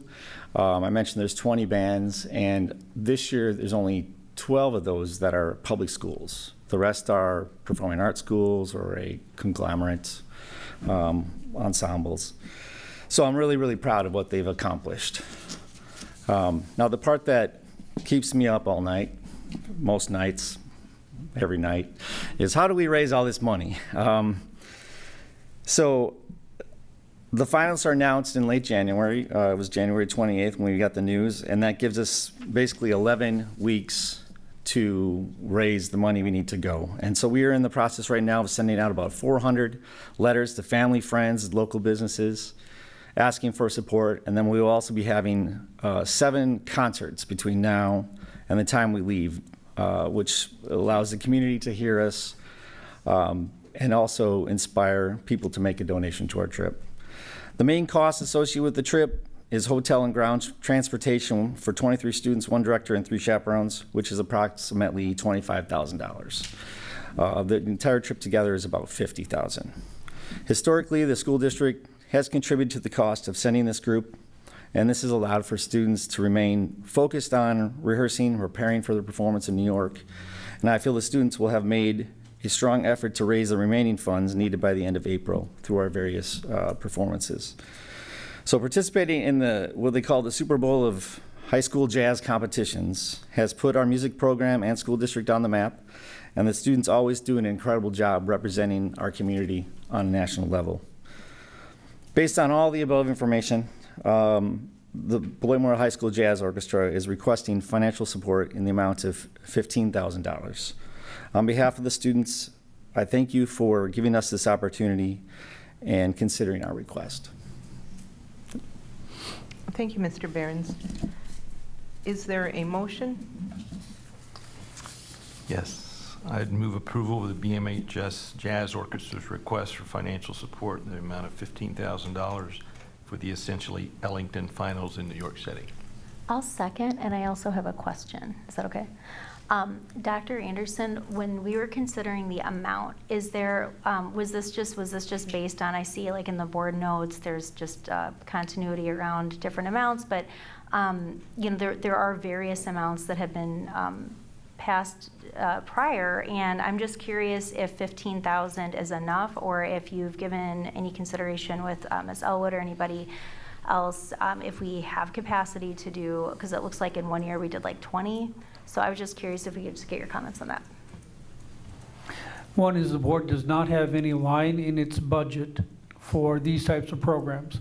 However, the school board does have its own budget, and in that budget it does have the capacity to grant this request. We had looked, I think we have given 10,000, some years 15,000. There may have been one with 20.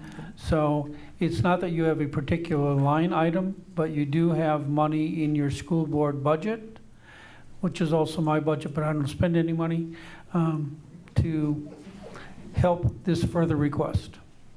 Thank you. And just a clarifying follow-up question: when you say we have the money in the board budget, and I'll just sidestep my comment, just say, I think there have been some conversations in the past about creating line items for things like this and the HBCU trip, et cetera, so maybe that's just a note for future discussion. Would we have capacity to do 20? I'm asking because I know that things are really strained for a lot of people right now, and it's a lot for our kids to go out and do all that work in fundraising, and I also just want to respect what I know is a lot of people's strained financial realities at the moment.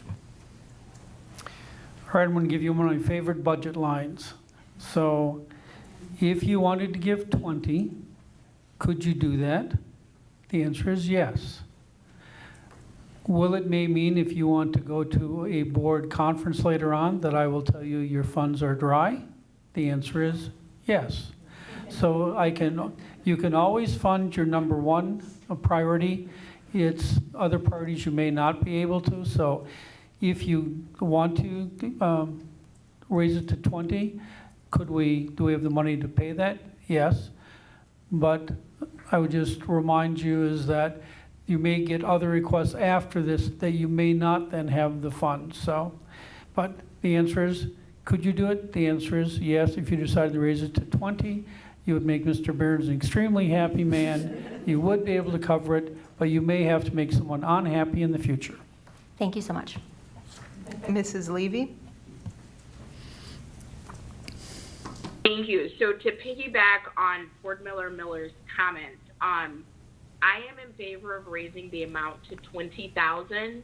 Now, however, giving $15,000 to the band and holding that $5,000, have we reached out to understand if other groups of students are doing field trips? I think our theater went to Scotland last year. I don't know if they're doing something, if there's a foreign language trip. I know the HBCU Rising Tour trip.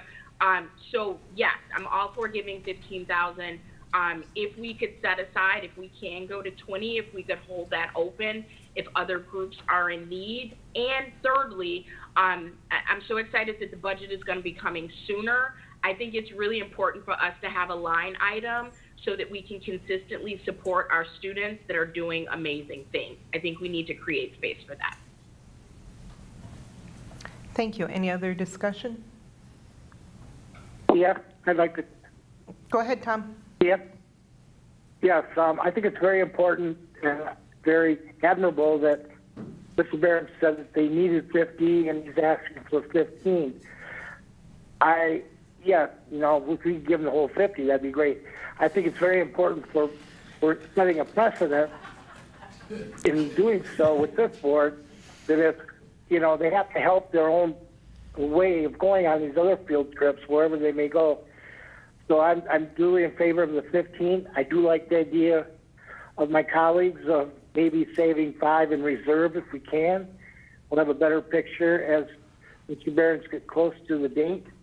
But I'm not sure how we weave that into the motion. But I just wanted to point out that it's very admirable that the jazz band goes out and raises more than half of it on its own, or 2/3 of it on its own. So thank you, Mr. Behrens. You're welcome. Thank you, Tom. Mrs. Fox?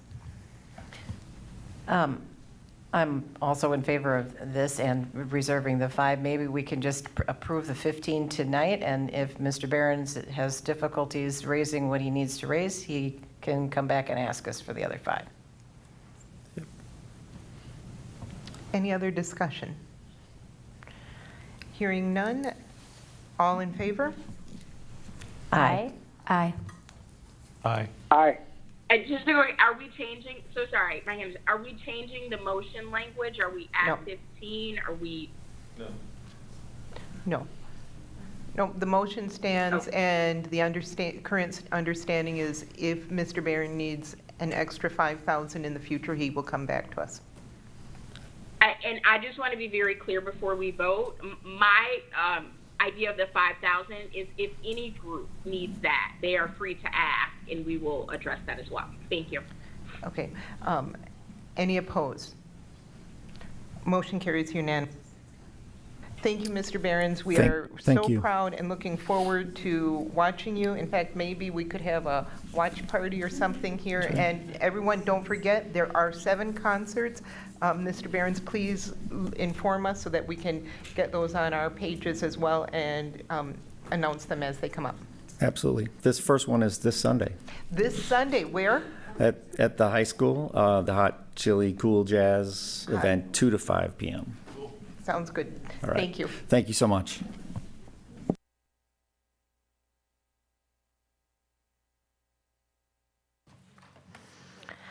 Our next item tonight is item 7B, waiving of policy 840, public gifts to schools, and policy 840, rule 1. The purpose of this is due to the nature of the pilot program and donation being offered, the legal recommendation is to waive both policies. And just for general clarification, in overall, the sense is that we are not violating these policies, just that the policy language is sufficiently vague that some people could argue one way while another person could argue another, and that's the legal recommendation was to just waive them. And Dr. Anderson is currently working on looking at other districts' policies regarding public gifts to schools to see if we could come up with stronger language for our policy. Doing some research on this, it does get a little sticky because what is a public, what's the definition of a public gift, what's a gift, what's a donation, what's a grant, and then you have opportunities like this one that can be read as a little bit of all of them. So at this point, I see Ms. Miller has her hand up. Discussion point or? Yes, it is a question.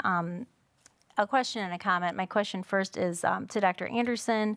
So, and just for context, I did reach out to Ms. Verseth earlier. We had a really nice meeting on Monday, and I have some very positive things that I would like to share and discuss that pertain to the next agenda item. And I am just curious because I did talk to Dr. Anderson prior, what your opinion is about what action we should or shouldn't take at this point on this item, and I'll just defer to your thoughts there. Thank you. Dr. Anderson?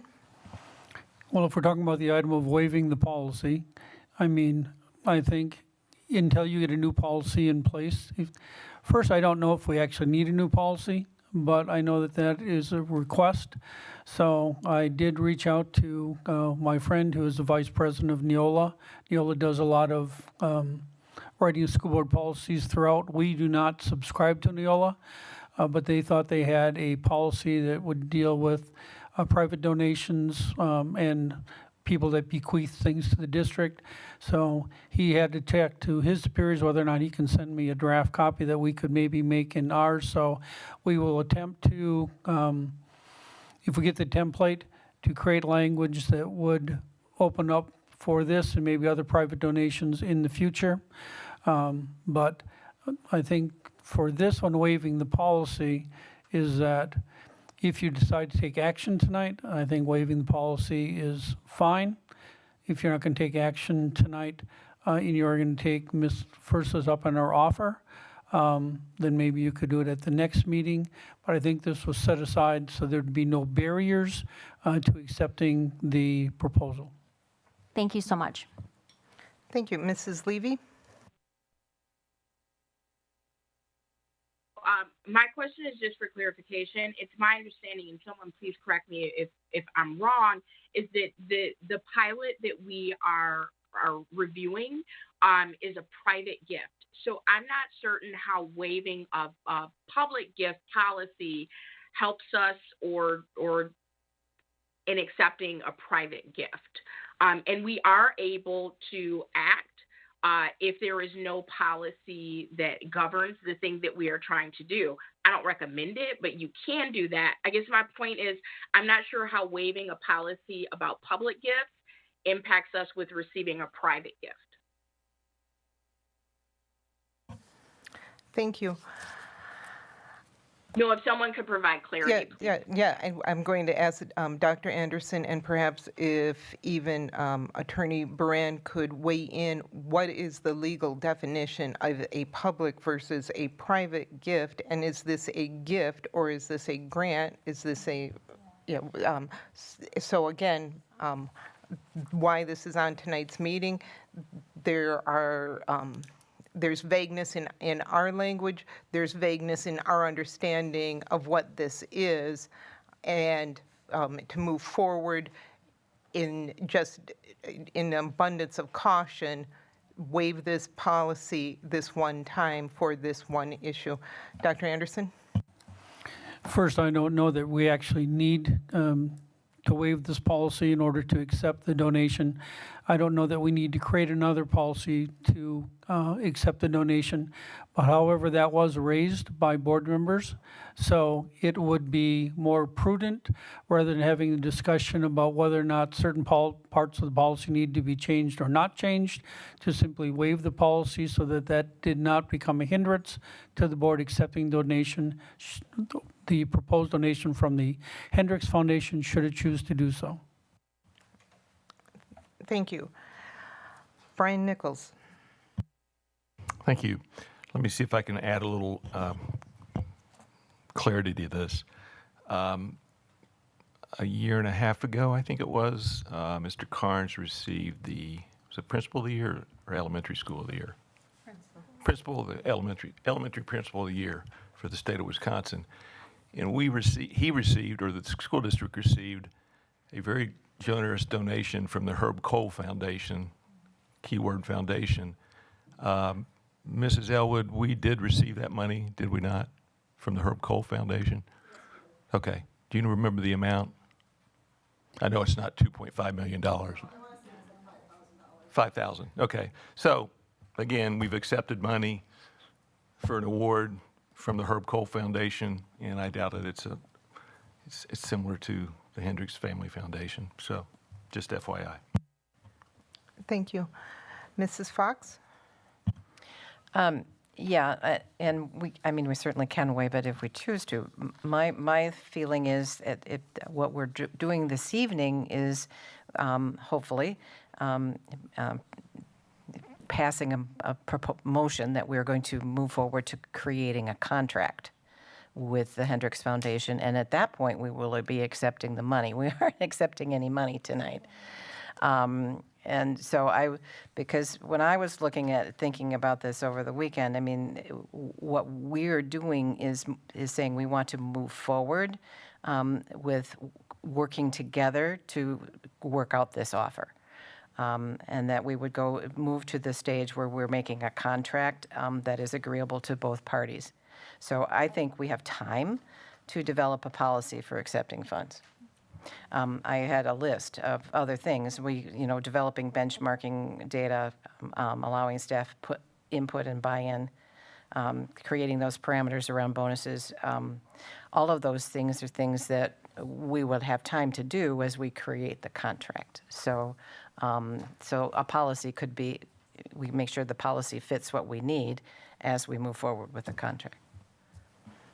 Thank you, Mrs. Fox, and other board members. If you haven't had the chance yet, the recommended motion for handling the Hendricks Family Foundation proposal is posted under 7C, and it is indeed with the condition that agreement will be finalized and approved by the foundation and the Board of Education. But right now we are looking at this policy and waiving this policy. And again, this is the legal recommendation by our legal team for us to do to keep us in the best legal position possible. Mrs. Rue.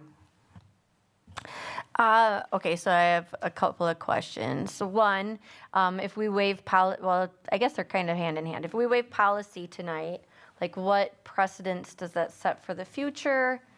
And along with that, like, I'm concerned about the optics, I guess.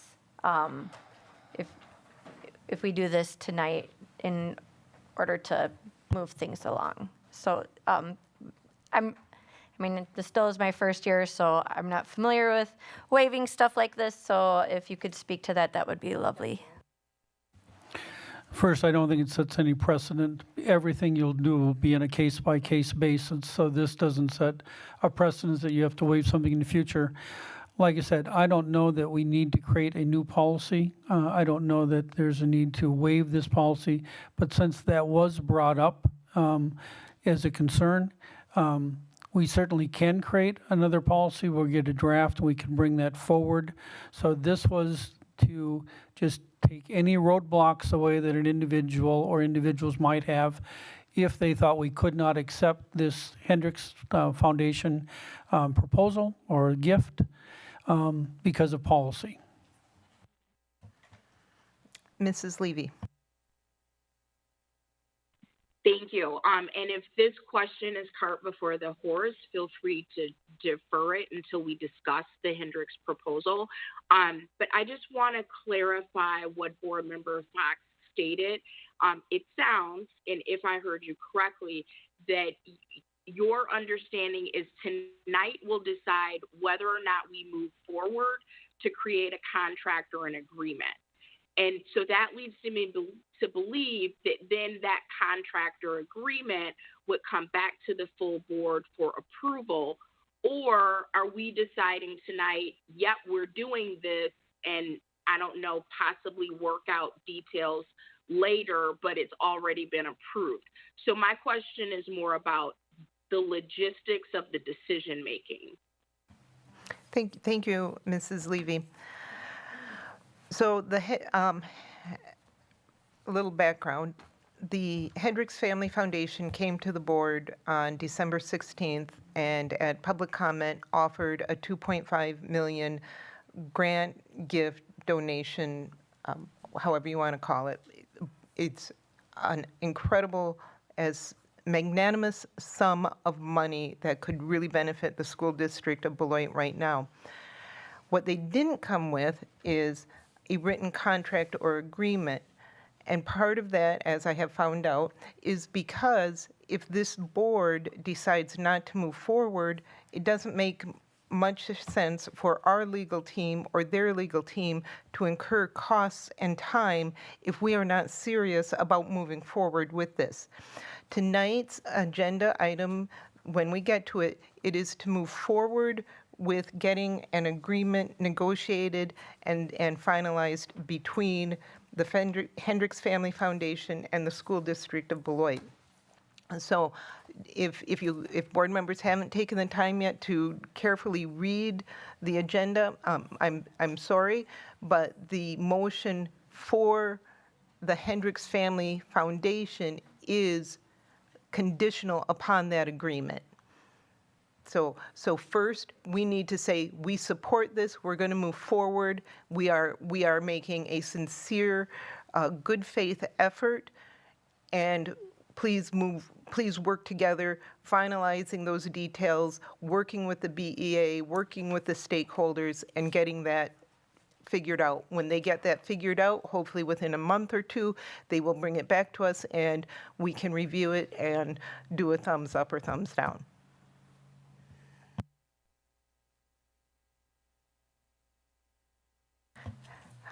Any other discussion? Mr. Hankins, did you want to weigh in? Good, thank you. Thank you.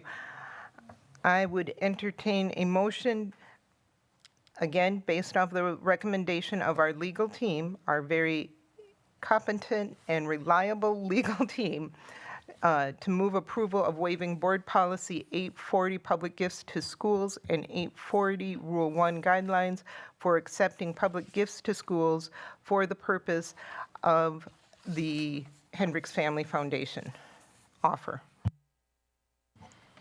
So moved. Second. Motion by Brian Nichols, seconded by Carol Fox. Any discussion? Hearing none, all in favor? Aye. Aye. Aye. Aye. Aye.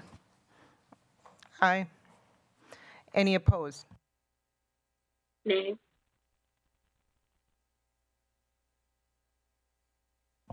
Motion carries 6-1.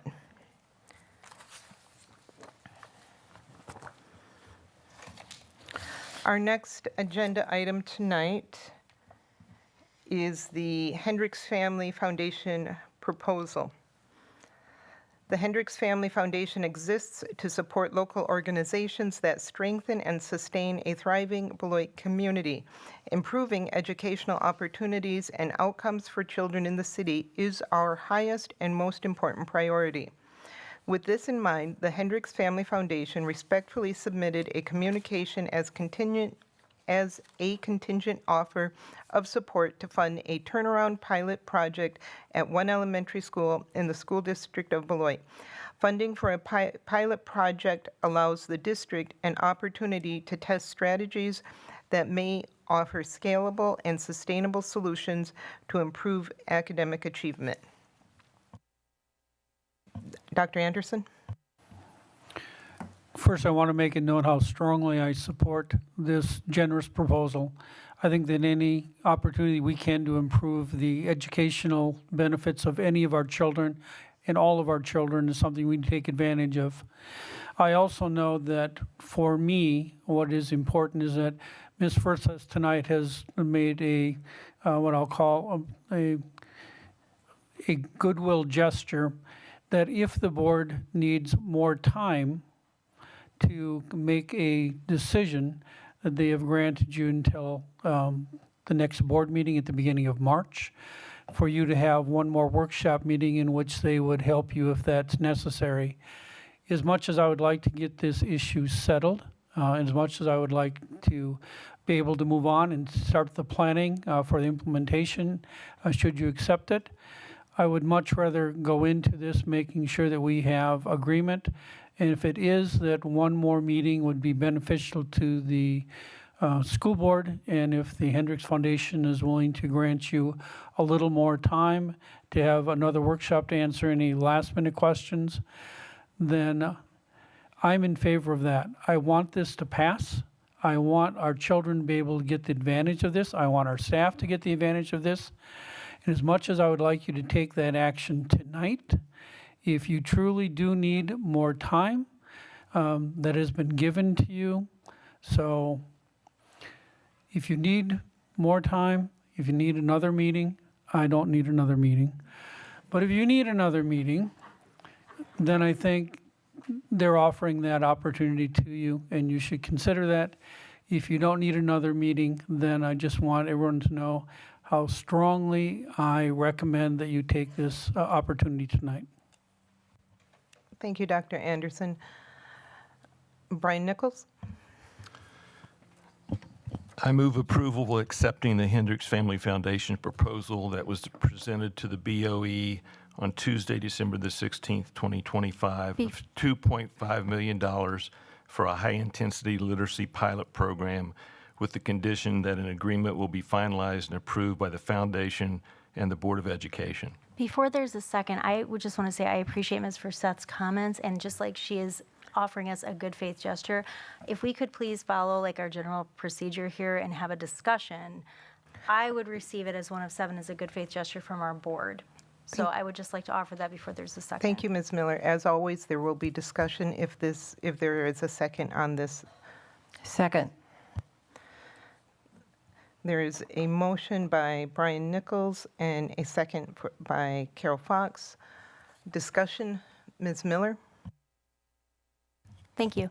I just prepared some comments, and I just want to say how thankful I am to Ms. Forseth for her time. One of the reasons that, like, so full disclosure, like, you know, we finally just got to get together yesterday, and it's long overdue, and, you know, life is busy, it's all good. But I think the spirit of the conversation that we shared that I'd like to take a few minutes just to share with the board and with those here in participation and online is interesting in the context of what just occurred here, because really there have been a lot of maybe not good faith conversations right here at our board table, which is disappointing to me, but I'm hoping that this can be the opportunity to turn a page and do something very positive.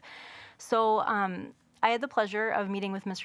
Forseth yesterday, and I want to express again my sincere gratitude to her for agreeing to meet with me and just for taking the time to deeply consider my questions and perspectives, for being willing to openly share her perspectives with me.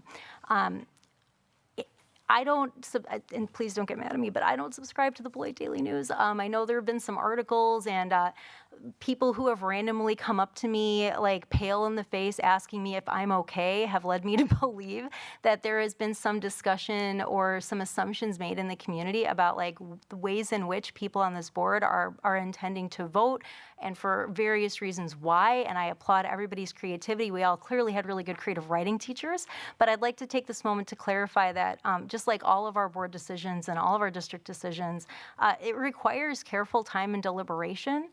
And it's to ask questions is not to dissent. It is to ensure that we are making the correct choices for all of our children and all of our families and all of our staff. So to that end, I'll share with you what my initial primary concerns were and explain kind of where I personally have landed. One of my concerns was that originally the tone that was set by coming to a meeting with no warning, with some unusual stipulations for the board that didn't seem congruent with our ability to best meet the needs of our students, staff, and families was a concern. The seemingly arbitrary requirement that both programs be offered in only one building, the requirement of the unanimous vote, which couched in the language about how they believe we would be unlikely to pass a referendum if we were unable to produce a unanimous vote, to me it felt like a threat. It didn't feel like it was the spirit of partnership. It also felt disrespectful to just our public governance model, which is designed to allow us to represent the input of our whole and diverse community, which is diverse in many ways, including perspectives and thoughts and needs. The urgency to vote on this before we've had the opportunity to pass a policy that is intended to secure our institutional best interests and agency and to support our students and staff, and or to hear input from staff and families, and just the misrepresentation, like we discussed, that like these programs alone will make a sizable impact on our state testing outcomes. So given all of those concerns, I could not have hoped for a better discussion. Ms. Forsette's willingness to set aside preconceived notions, along with my willingness to do the same, we had a discussion rooted in mutual respect that focused very much on the best interests of our kids, and most of my concerns were completely assuaged. I really have to applaud her. The word nuance is tossed around quite a bit, and it's a good word to assign to it. So at this point, I'm feeling very hopeful and enthusiastic about some of the potential partnerships in addition to this one that could come about for our students. So this is how these concerns were addressed. And I'm speaking on behalf of the many, many stakeholders who have reached out with concerns, because I have heard fairly evenly from sort of many perspectives on this, very much for and very much against. There hasn't been a lot of in between. On the subject of how we talk about our students in state testing, again, with gratitude to Ms. Forseth, she reflected back to me that in hindsight, there probably was likely a better way for this conversation to be initiated. She also expressed a sincere interest, which I'm really excited about, in collaborating on how best to provide honest and balanced information about student outcomes and the work that we need to do that doesn't overly, not disregard, but doesn't overly emphasize the forward exam as the only indicator of whether students are reading at grade level. She, in fact, agreed that internal data like the maps are more valued even than that at TLA, because it's 3 times a year and it provides meaningful information about student growth. It's what I use at work to help grow my own students. On the subject of being flexible with ensuring that there are no stipulations that interfere with us placing students who will most benefit from this reading intervention, she agreed to discuss this with the Family Foundation and to adjust, and I think Ms. Fox just alluded to this as well, just to adjust maybe seats to best match student need. One of my biggest concerns as a reading teacher, I've been a reading specialist and a reading teacher for almost 10 years now, and I'm currently in a graduate program actively studying like how we need to reshape and readjust how we best serve early literacy for students who are neurodiverse, which includes children with dyslexia. And there is not a one-size-fits-all solution. There are students in our district who will be an amazing match for this tutoring program, and I am so excited for them to potentially have this opportunity. There are also students who show up maybe the same way on paper, like for testing, as those students who might even be adversely impacted by being just kind of slotted into something if it doesn't fit their specific needs. And that was really like my biggest concern, just as a teacher and as a parent. I have 3 daughters, one of whom, well, they're all probably kind of neurospicy, as we all are, but one of whom receives special education support in part for reading. So speaking from personal experience as well, with nothing but good things to say about her elementary school. But anyway, without digressing further, she agreed to discuss this and to adjust seats to best match student need, regardless of which building they are in, as long as the building can support the logistics of housing the tutoring program, which is very reasonable and makes sense to me. This completely removed my concern about simply sliding students in to fill space, knowing that children are complex, and an intervention that helps one child, like as I said, could hurt another if it's not the right fit. The 2 issues remaining for me are the timing and the conditions of how we vote. Ideally, I believe we need to vote on this when we have a policy, but I assured Ms. Forseth, and I will hold to that word, while I would prefer that we have a policy in place, it's not a deal breaker for me, but just to sort of build on what Ms. Levy was saying earlier, it's certainly ideal. It makes us honestly a better partner to the Hendricks Family Foundation when we have policy in place to make sure that we are properly set up and able to do our due diligence institutionally to support the actual implementation of these things. Sorry, I keep losing my spot. And so, let's see. Okay, and we've already kind of talked about that. So yeah, another concern that I have is the condition of unanimity. So I completely understand, and Ms. Forseth was kind enough to really help me understand that the Hendricks Family Foundation simply wants assurance that their investment will be received well and taken seriously. And so my request then to Ms. Forseth was to reconsider the condition of the unanimous vote. I think that this would help us take a meaningful step forward in partnership, and it would be based then on mutual respect for how our institutions operate, rather than on, kind of like that tone that was, I believe, unintentionally previously set. By respecting our democratic practices, the Hendricks Family Foundation would communicate that they understand that a no vote is not against a specific program. It will not hinder any potential success, and that this is a mechanism by which board members simply have to ensure accountability that their concerns are addressed. Further, if this is about taking steps toward partnership around the best interest of students, then we need to exercise that reciprocal respect around how we operate and build trust, just like we want to absolutely respect the current operations of the Hendricks Family Foundation. If the board majority votes to support this, then it is an opportunity for each entity to prove our integrity by following through on our commitments to each other as institutions without being under the duress of what I believe unintentionally, but what sort of landed as a threat. Ms. Forseth wrote to me this morning that she would work in earnest to explore this change with the foundation, and I would really like to give them the opportunity to respond to that in the interest of building a strong partnership and really seeing this through in a meaningful and impactful way. Ms. Forseth and I both agreed on many things. To me, the most important thing we agreed on is that this is an opportunity to change a longstanding narrative and to do so with actions and not just with words. This is an opportunity for both organizations to take risks and to trust each other for the best interest of all of our kids. This is an opportunity for us to publicly stand together and say we don't need to agree on all of the things, we just need to agree on one thing. And that one thing is that all of our kids in our whole community deserve the absolute best educational opportunities that we can possibly give them together. So my request to our board, I have three, but it's really just the first one that we have to focus on. But my first request is that we postpone this vote for a short amount of time to allow both organizations to simply come to the table and discuss this. And it sounds like we will be working together to craft agreements. I think for me, given my commentary about the importance of trust building and kind of both of us meeting each other in the middle, I would just really honestly like the opportunity for the Hendricks Family Foundation to adjust their requirement about the unanimous vote. For me, maybe ironically, that would really make me a solid yes. And I'm excited to hopefully see that opportunity through. So that is my first request to our board, that we take Ms. Forseth up on her offer with respect to the Hendricks Foundation's also needing time to process this dialogue and move forward accordingly, and it sounds like quickly in the next 2 weeks. My second request is that we honor this opportunity, and frankly, most of the public comments that were made tonight, by internally prioritizing K-12 literacy as a district priority. As we onboard our new assistant superintendent later this evening, and we thank Dr. Anderson for his amazing service as our current interim superintendent, we should direct our administration to create a strategic goal to ensure robust, equitable, universal instruction and tiered support in all grade levels driven by disaggregated multiple metrics of student data. It is this board's role to set a vision for the district. The fact that we are even having this conversation is evidence that so many community stakeholders are desperate for us to prioritize equitable access to literacy support in our district. As generous and as wonderful as it is, this proposal alone is not going to move the needle in a way that it's not going to help all of our kids. So let's also meet them halfway by saying cool, let's work this out in the best way we can. Let's get some stuff to our kids.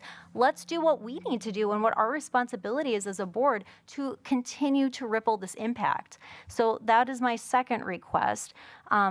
The fact that we are having this conversation, like I said, the main barrier that we've identified in all of these discussions, and I think we knew beforehand anyway, is that we need to support this by setting a strategic goal around staffing, again, which all accounts is the primary barrier hindering our exceptional staff from leveraging the high quality resources we have in order to support the academic growth of all of our students.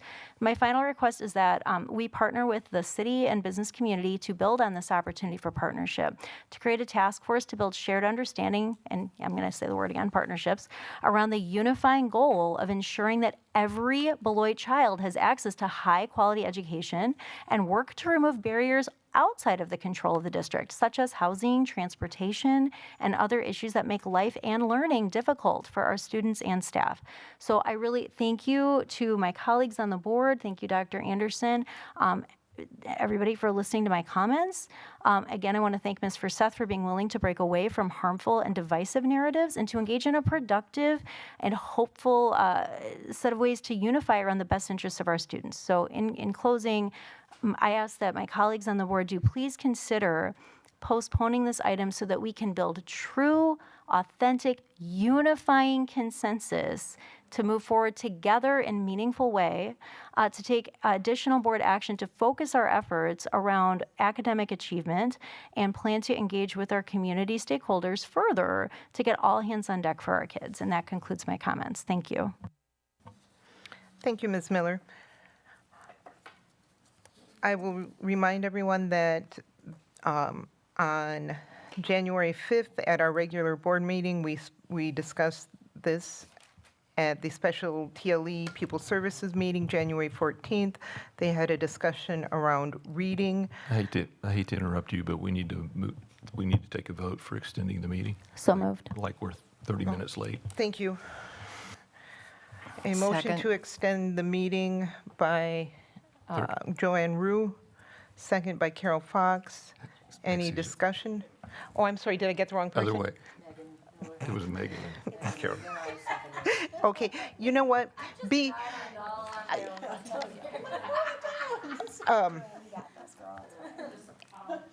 All in favor? Aye. Aye. Aye. And at this time, and I'm so sorry, Ms. Rue, I need to take a break, so I would entertain a motion for a 3-minute recess. So moved. Second. Third. Any discussion? All in favor? Aye. Hold up. Aye. Hold up. Wait, guys, something happened. Keepers. and So, Guys, hold up. we could not hear you online. Mrs. Levy, we're having a really hard time hearing you. We are taking a 3-minute recess. Was it 3 or 5? Thanks.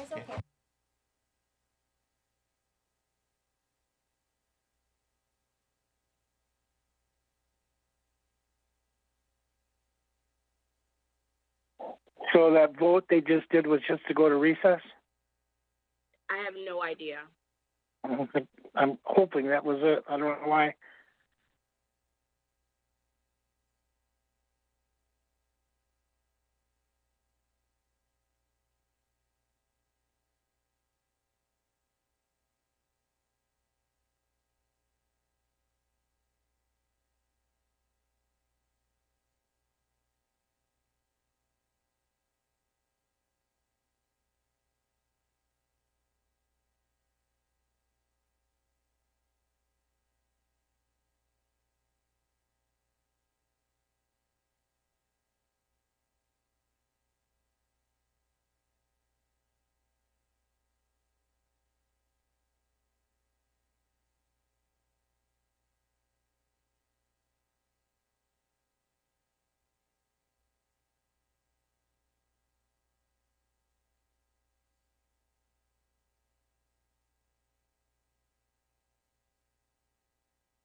Okay. It is, Mrs. Shope?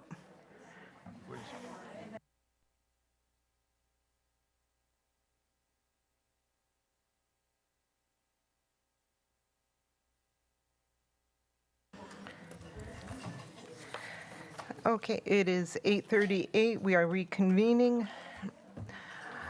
Mrs. Levy, your hand is raised. It is.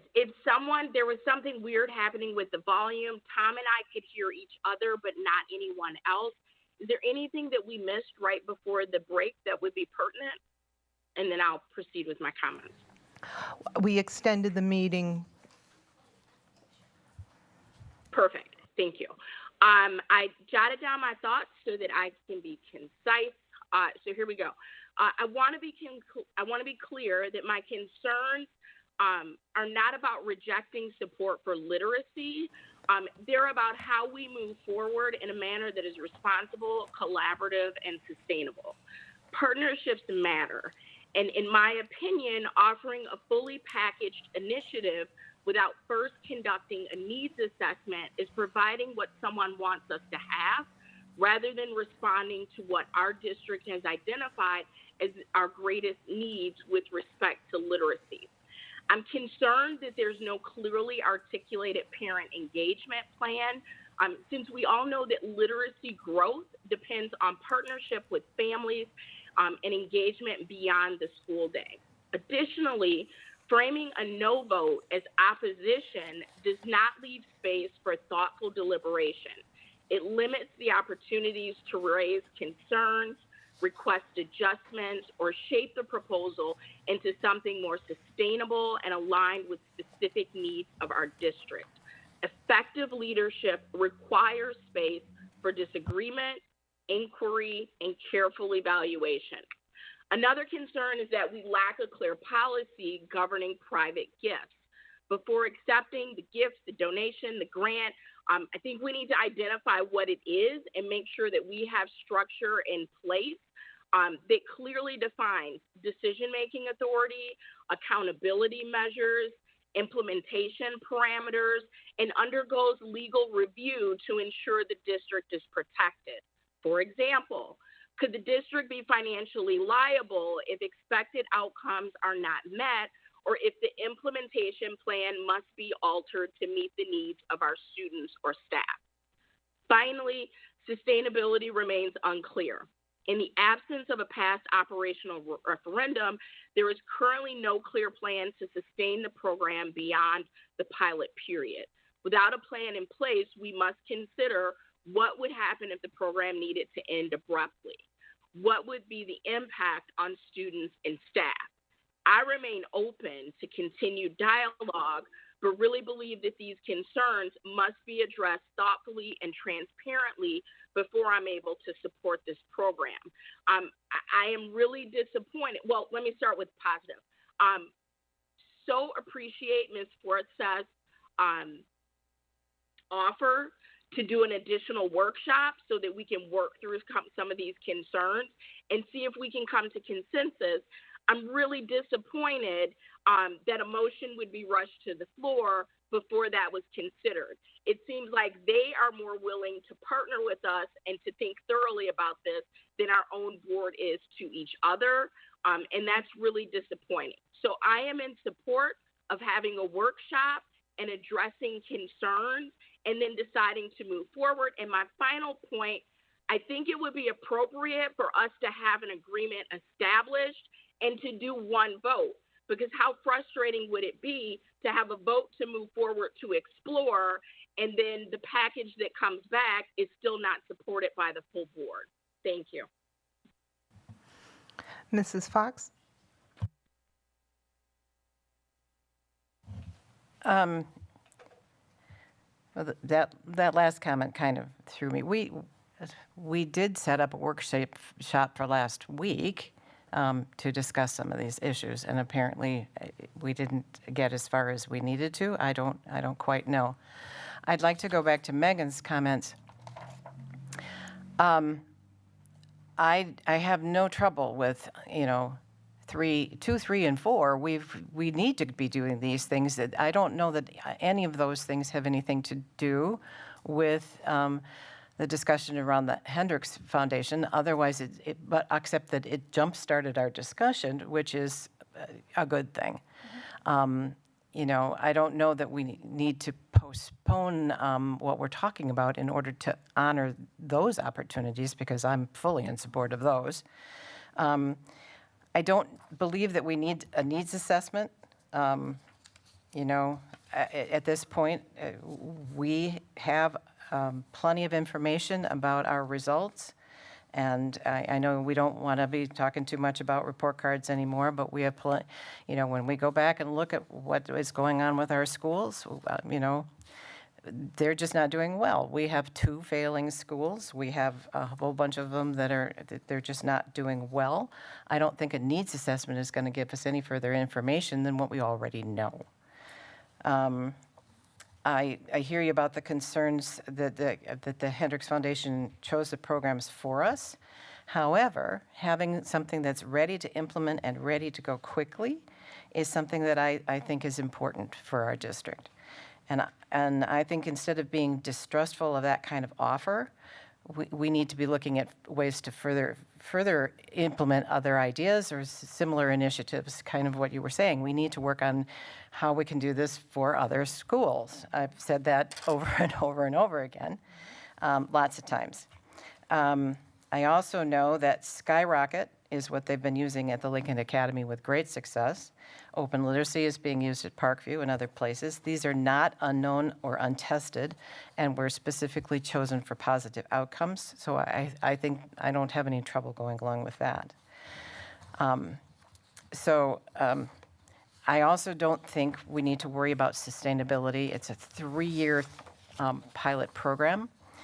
And the biggest piece of that pilot program is Skyrocket, and it's a training piece. And after 3 years, they will have a very solid training piece beneath them, and they can probably continue to move forward with that training, even if we couldn't sustain the financial piece of the program. And second, I believe that if the programs are getting good results, I believe that our community might be willing to pass a referendum that would help us sustain and expand that program, because a targeted referendum for specific proven results would be much more likely to pass. I worry about you know, our credibility with the community, and how that might affect what has happened for us in the future if we would turn down a $2.5 million offer. So they had no need to be making us this offer. I mean, we need to be reaching out and creating that partnership. Lincoln Academy is there. They'll remain. They'll continue to grow, whether we partner with them or not. And they have some very good projects that they're doing in a community, and there are lots of other places and other agencies and other educational institutions that would be grateful for this kind of offer. So I think, you know, we need this. Our results are not good. We're going to have to do something to make all of these changes that you're talking about, with or without them. And I think my feeling is it would be much better to do it with them than without them. I think it'd be better for the community. It'd be better for us. It'd be better for everybody all around. And they're willing to help us make some changes, and I think that's a good thing. Thank you. Dr. Anderson? I've had many discussions with Lisa about this project, and I think it should be made probably clearer than it sometimes appears, is that they weren't mandating anything. What they were doing is they were seeking a partnership in which we would explore options together, like what school. They weren't telling us what school to take. They were telling us is that we'd like to sit down together and work out to find out which school do we think that this would have the greatest benefit. So we talked with our principals, because obviously if it's going to be in a school, it wants to be in a school that would like to partake of this. When we talk about the metrics for success, they just want to sit down together with us to come up with what those metrics of success would look like. So in the discussions been back and forth, I just want to make it clear that in all of our discussions together, it wasn't that we were being mandated to do anything other than if you're saying using Skyrocket Open Literacy. Most of these were times when we would get together so we could jointly figure out where's the best chance of success using these dollars. And I just thought that was important to be said. As again, I am so much in favor of this. I think that anytime we can benefit any of our kids, and I think this does pose a benefit for our students going forward, for our community. And when we talk about Skyrocket, I look at that as leadership development, and which one of us don't want to be a better leader? Thank you, Dr. Anderson. Joanne Rue? Yes. So these are good things. The foundation has put a stipulation on it that it needs a unanimous vote. If one more workshop helps us get closer to that unanimous vote, I'm okay with another meeting. Thank you. Mr. Hankins? Tom, are you still with us? Yes, I'm sorry. I just got hard getting off my mute. No problem. I agree with Joanne.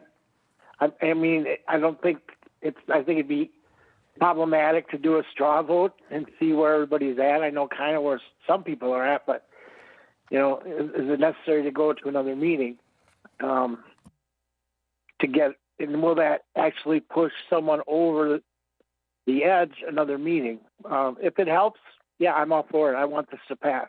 So let's see how you handle this. Thank you. Thank you, Mr. Hankins. Ms. Miller. Thank you so much. Thank you so much, Ms. Fox, for your comments. It helps clarify my understanding too. Just want to make a few clarifying comments myself. My intention this evening, in hoping that this could come forward, is because I really want us to support this, and I want us to have the opportunity to do so with true consensus. And so, okay, it might seem like a no-brainer to many people. And again, as a reading teacher and as a mother of a struggling reader, I get that. I totally get that. However, I am currently in support of this as long as we can truly work as partners. And I think part of being partners is, if we want unanimity, then we need to work and develop that. And I don't see anything here that is insurmountable. I truly don't. One thing we haven't had the opportunity yet to do, I feel so grateful of having had the opportunity just to have one conversation yesterday, is to really sit at the table, like Mr. Fox was able to come that first, not the first time for the public comment, but he came several meetings ago. It was really helpful to hear his perspective. Like, let's sit down and work this through, develop something together. I don't think there'll be a lot of major change. I think that, this was reflected in one of the public comments. We need to honor the process. And I have total confidence that we can arrive somewhere with real consensus in a way that hopefully can build trust with our community, that all of us can get behind what we need in the way in which we need to do so. And just again, to clarify, I have zero concern with programs. And when I personally talk about a needs assessment, again, it comes down to which kiddos in which buildings, and maybe it is all at one building, but we aren't going to know what best fit is until we uncover what best fit is. And I just, again, appreciate Ms. Furseth for saying, yeah, we can have the flexibility to do that because we really want this to be successful. So if we want this to be successful, as an educator and as a reading teacher and as a parent of 3 children in this school district, I want to make sure that we take on the responsibility to just take all the steps necessary to get this across the line in a way that makes sense and is best for our kids and for our staff. Dr. Anderson touched on this with metrics. We already know from the CEOs of both organizations, one of which was kind enough to follow up with me. We talked for like an hour on Friday, nothing but good things to say about that as well.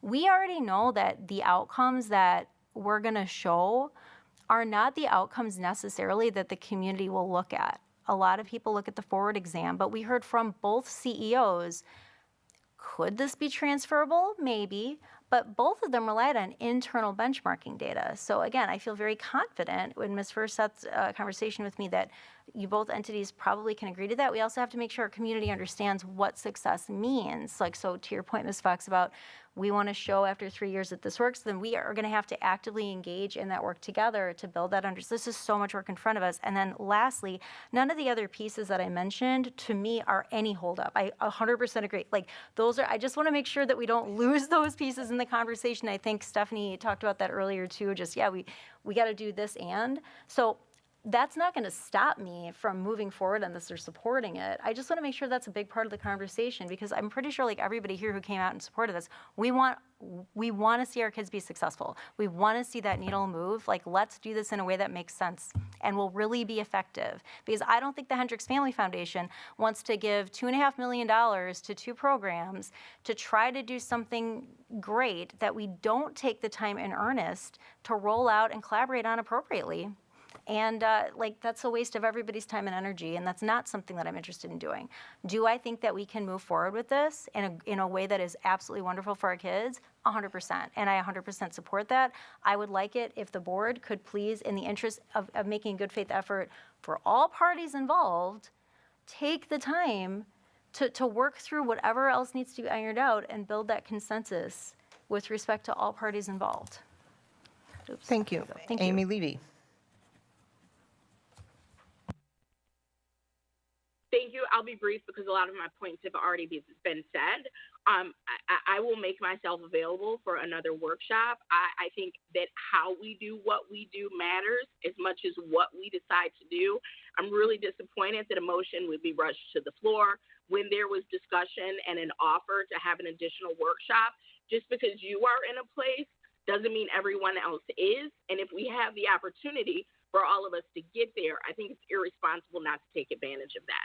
So I am able to support a workshop to get additional concerns addressed. I'm not able to move forward in the way that we are doing business this evening, and I'll leave it there. Thank you. Thank you for sharing your opinion, Ms. Levy. Remember, this is a board meeting, and all board members have the same rights to make motions as they see fit, and we support other board members in our work as a board. Mrs. Fox. I'll just say very, very briefly, it's okay for me to say that I'm disappointed with that. If it's okay for another board member to say we're idiots if we don't support it. Mrs. Fox.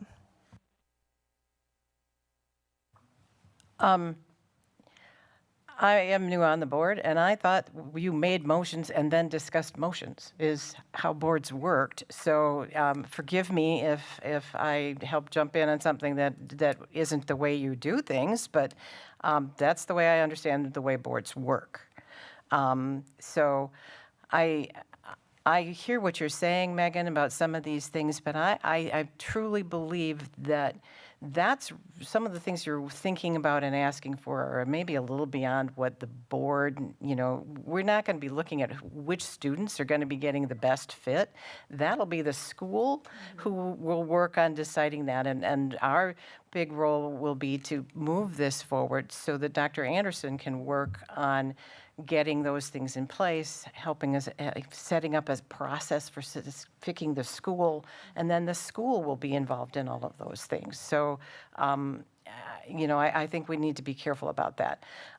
If we need another workshop to get consensus, I'm for it. I think, maybe if what we need from the Hendricks Foundation is that they'll take a not consensus vote, and that will solve everybody's problems, then I'm for that too. But I'm fully prepared at this point to move forward. I don't see any downsides on this really at all, And we still will have another opportunity, again, because this is moving us forward to working on the contract and working with, we're just saying that, yes, we do want to do this.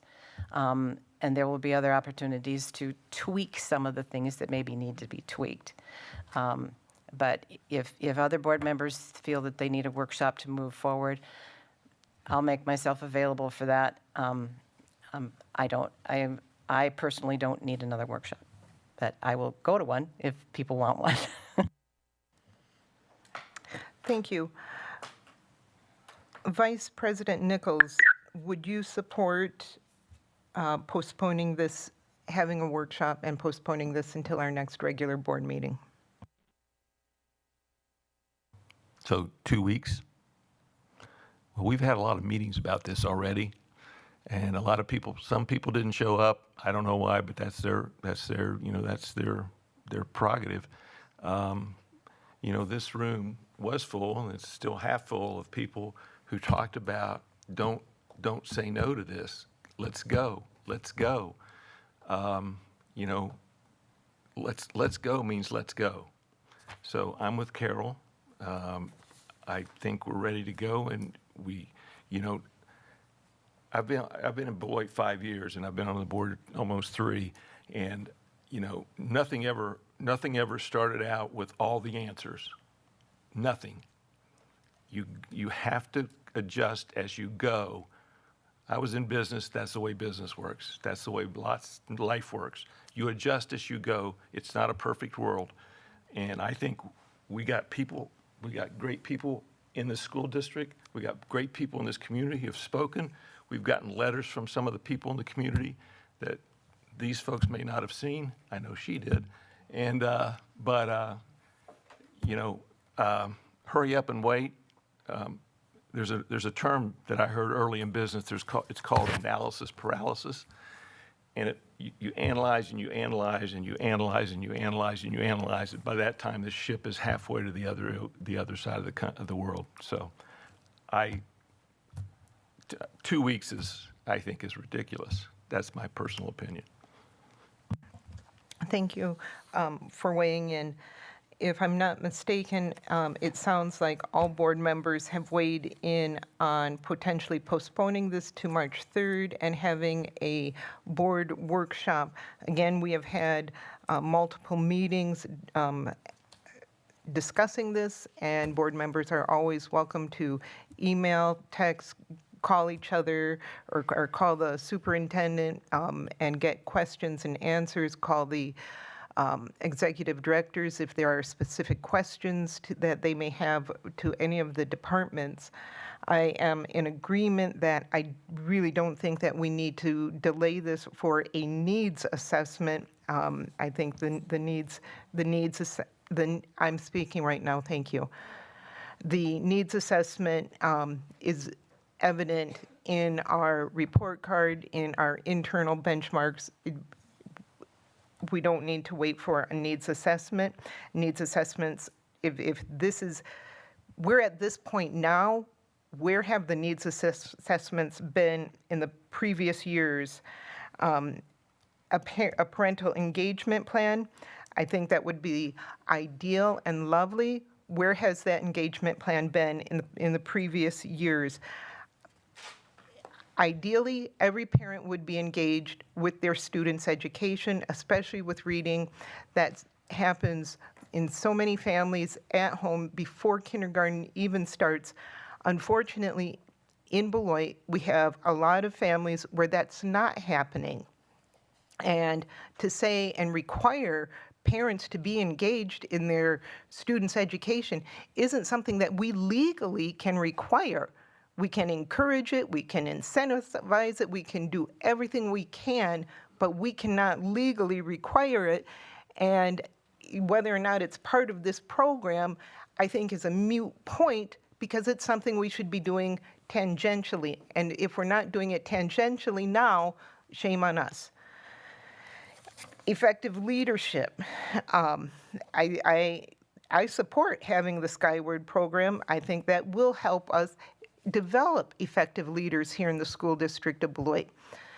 One of the things that I have seen as board president over the past couple years is how critical it is to have strong leaders and develop leadership from within. Lacking a clear policy, we have a policy.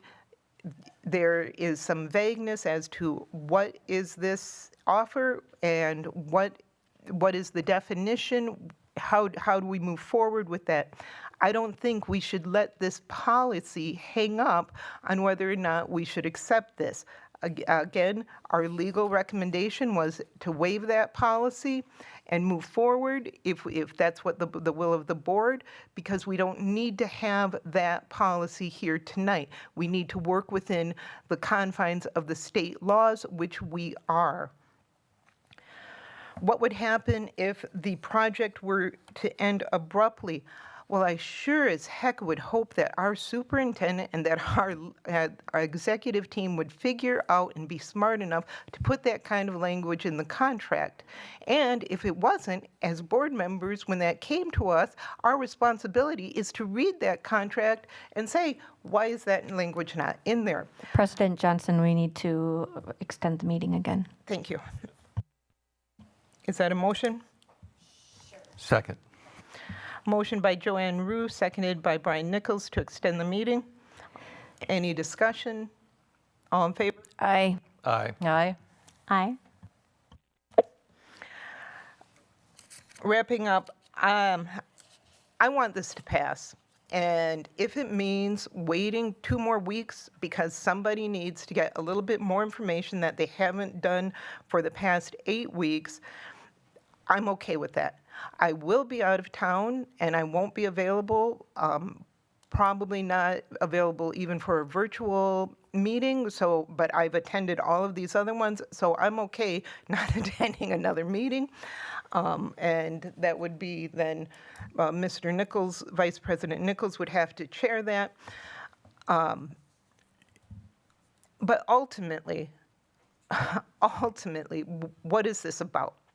What is this about? It's about our students' future, our community's future. It's about investment of our tax dollars, and it's about the love and care and compassion we have for our students, and that is our collective priority.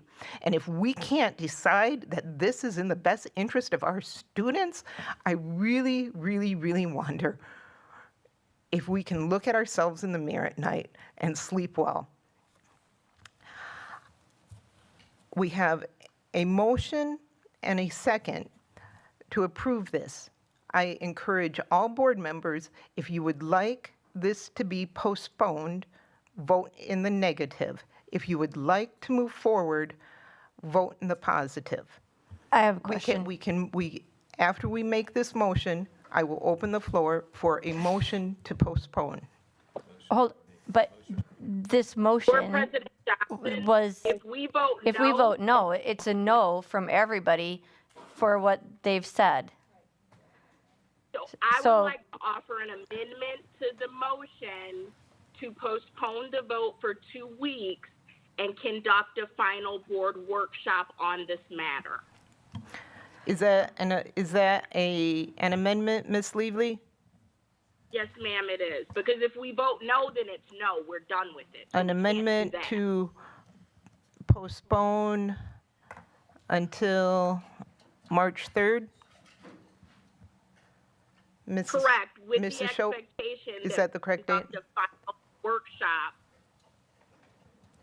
And okay. So it sounds like there's an amendment to the motion to postpone until March 3rd.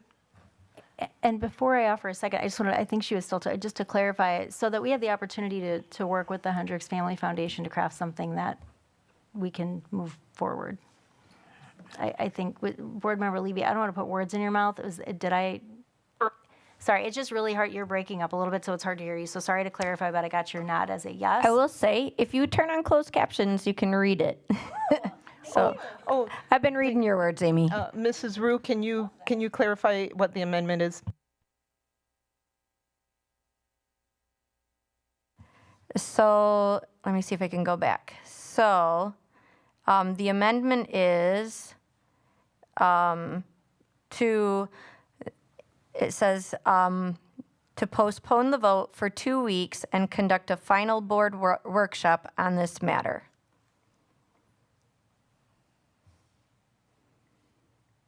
Another part says March 3rd. And a reiteration with the workshop.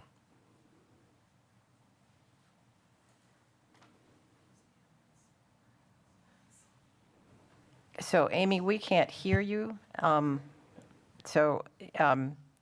Listen to Joanne's rereading of the amendment and see if that's what you want.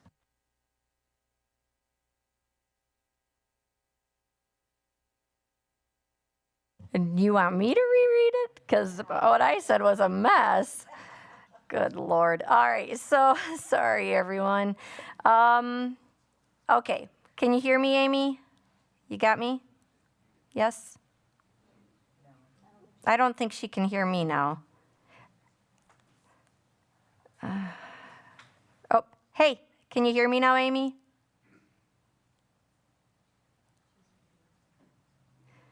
She's not looking at the camera, so I don't think she can hear me.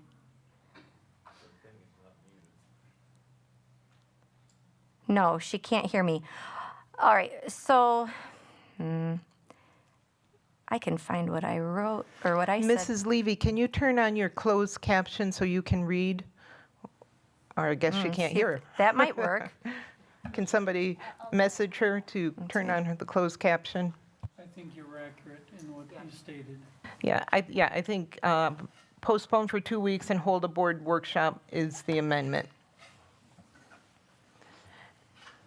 Is there a second? Yeah, I'll second. Okay. Any discussion on the amendment? Megan? Yes, thank you. I would just like to, again, thank Ms. Forseth for the opportunity for us to reach this. And I just want to point out that, like, as it stands right now, the condition is a unanimous vote.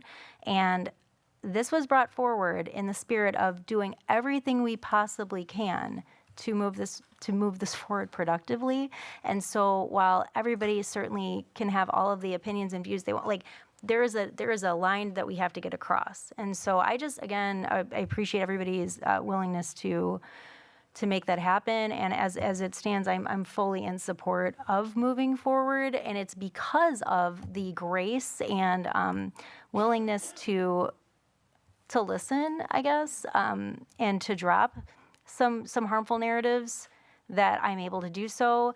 And lastly, the other thing I just want to say is in that spirit, there are people who are not here this evening who have very opposite things to say that have reached out to me to share those things. And I think it would behoove us also to help give the Hendricks Family Foundation the opportunity to show their integrity and to break those harmful narratives as well. Because if we continue with divisive negativity about our own members of our own community, it does not help our students. If we are here to help our children, which I truly believe that everybody in this room is here to do, then we need to find a way to come together. And I am excited to have this opportunity to work with the Hendricks Family Foundation and to start a new chapter and really bring people together. So again, much gratitude. Thank you so much. Mrs. Fox? I'm also wondering if the goal is really to be working towards consensus, if there are other things that can be done in the 2 weeks before we actually vote on it, especially on the district side, setting up the process for how we're going to pick the school, doing those kinds of upfront things so that when we do approve this, since we're going to reach consensus, we are ready to go and we're not holding up all the work that's going to need to be done to make this really happen. Thank you, Mrs. Fox. Tom and Amy, are you still unable to hear us?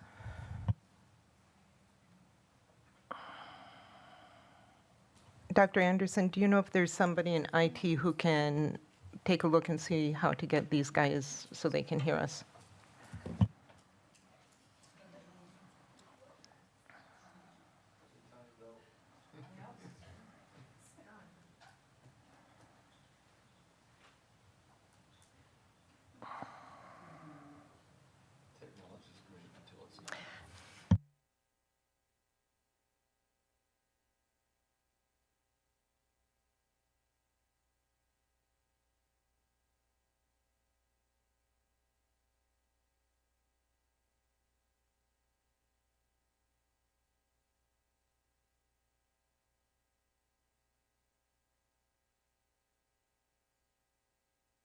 Okay, thank you. I'm watching everything and everything is fine.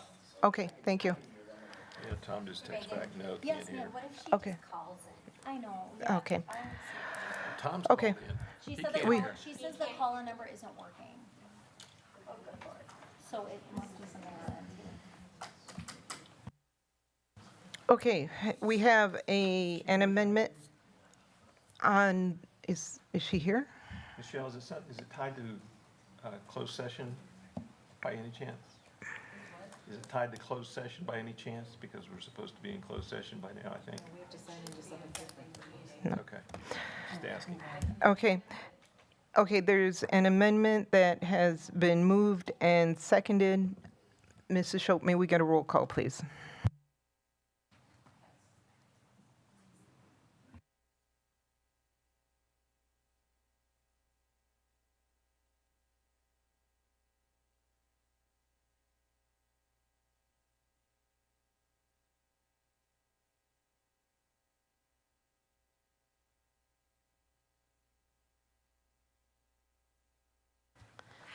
Okay, roll call vote on the amendment.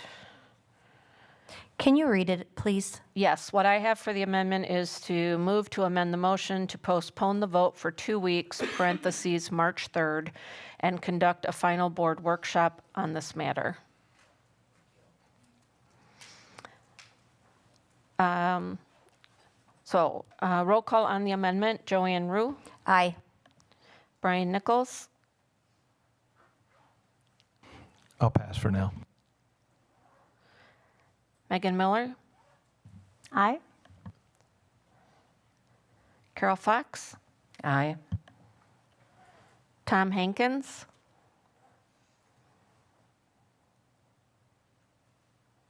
Amy Levy,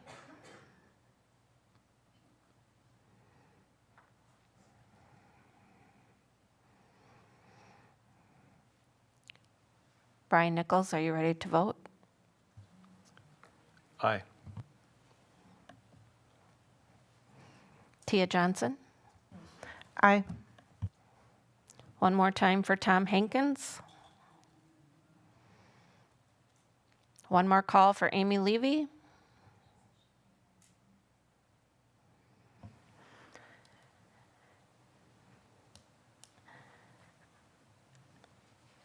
Thank you, Mrs. Schopp. I think Tom may be there. Tom, can you hear us? No. Okay, now, the original motion. Mrs. Schopp, again, can we get a roll call, please? We can't vote on it, no. We amended that motion. We amended it. Yeah, so what you're doing is you're voting on the amended motion. So, yes. Okay, so gotcha. So can you read what it's going to read that we're voting on now? It's just the same thing?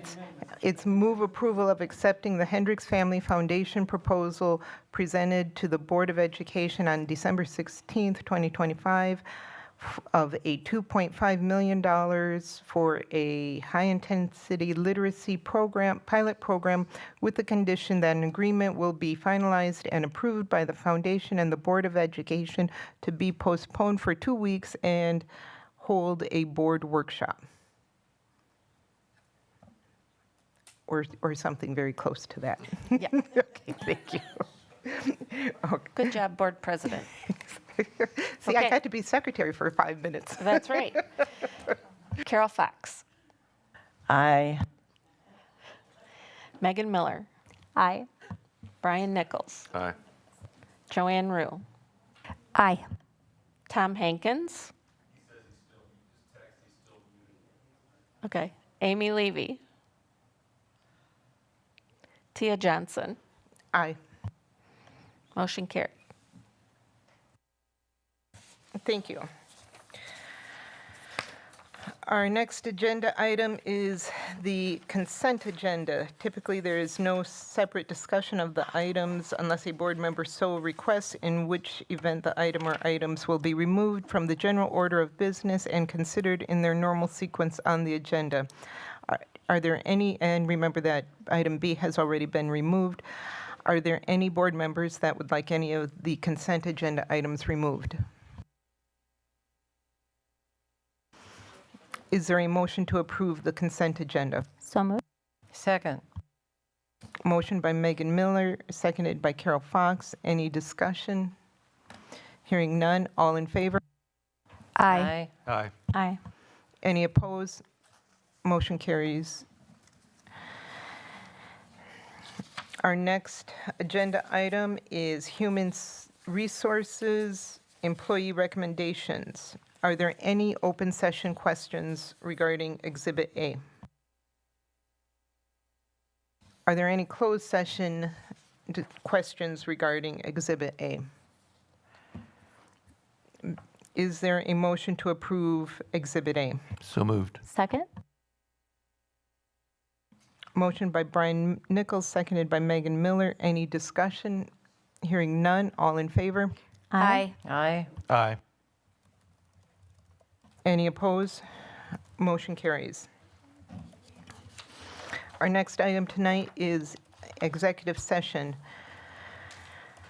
A motion may be made and a vote taken to convene the Board of Education into closed session pursuant to Section 19.85, Parent 1, Parent F of the Wisconsin State Statutes for the purpose of reviewing the expulsion orders of the independent hearing officer pursuant to Section 120.13, 1E4H, and of the Wisconsin State Statutes. The Board of Education shall, upon review, approve, reverse, or modify the orders, and pursuant to Section 19.85, Parent 1, Parent E of the Wisconsin State Statutes relative to the purchase/sale of property/negotiating public funds.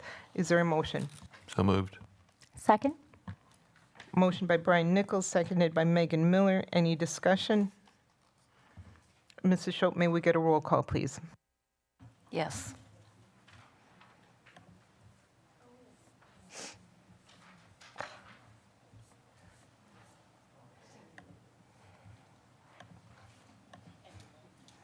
Sorry, trying to catch up.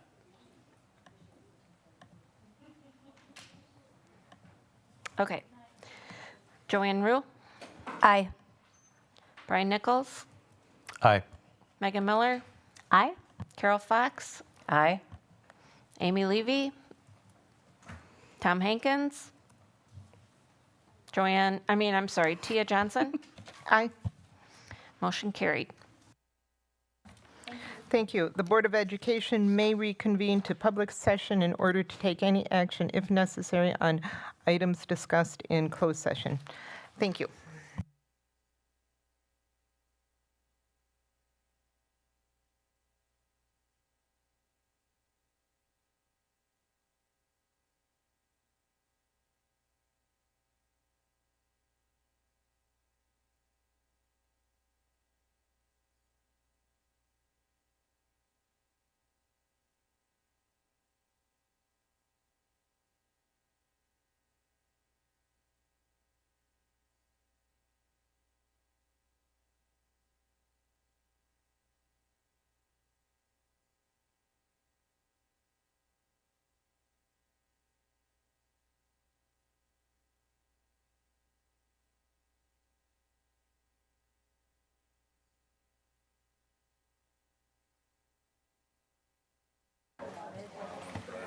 Yeah, it's just so frustrating when you have a grandchild that just struggles so bad for these.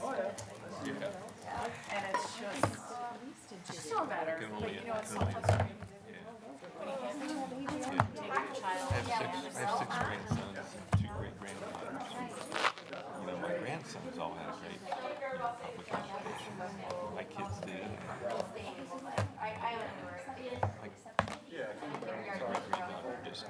The first one is just starting to get, she's in 4K.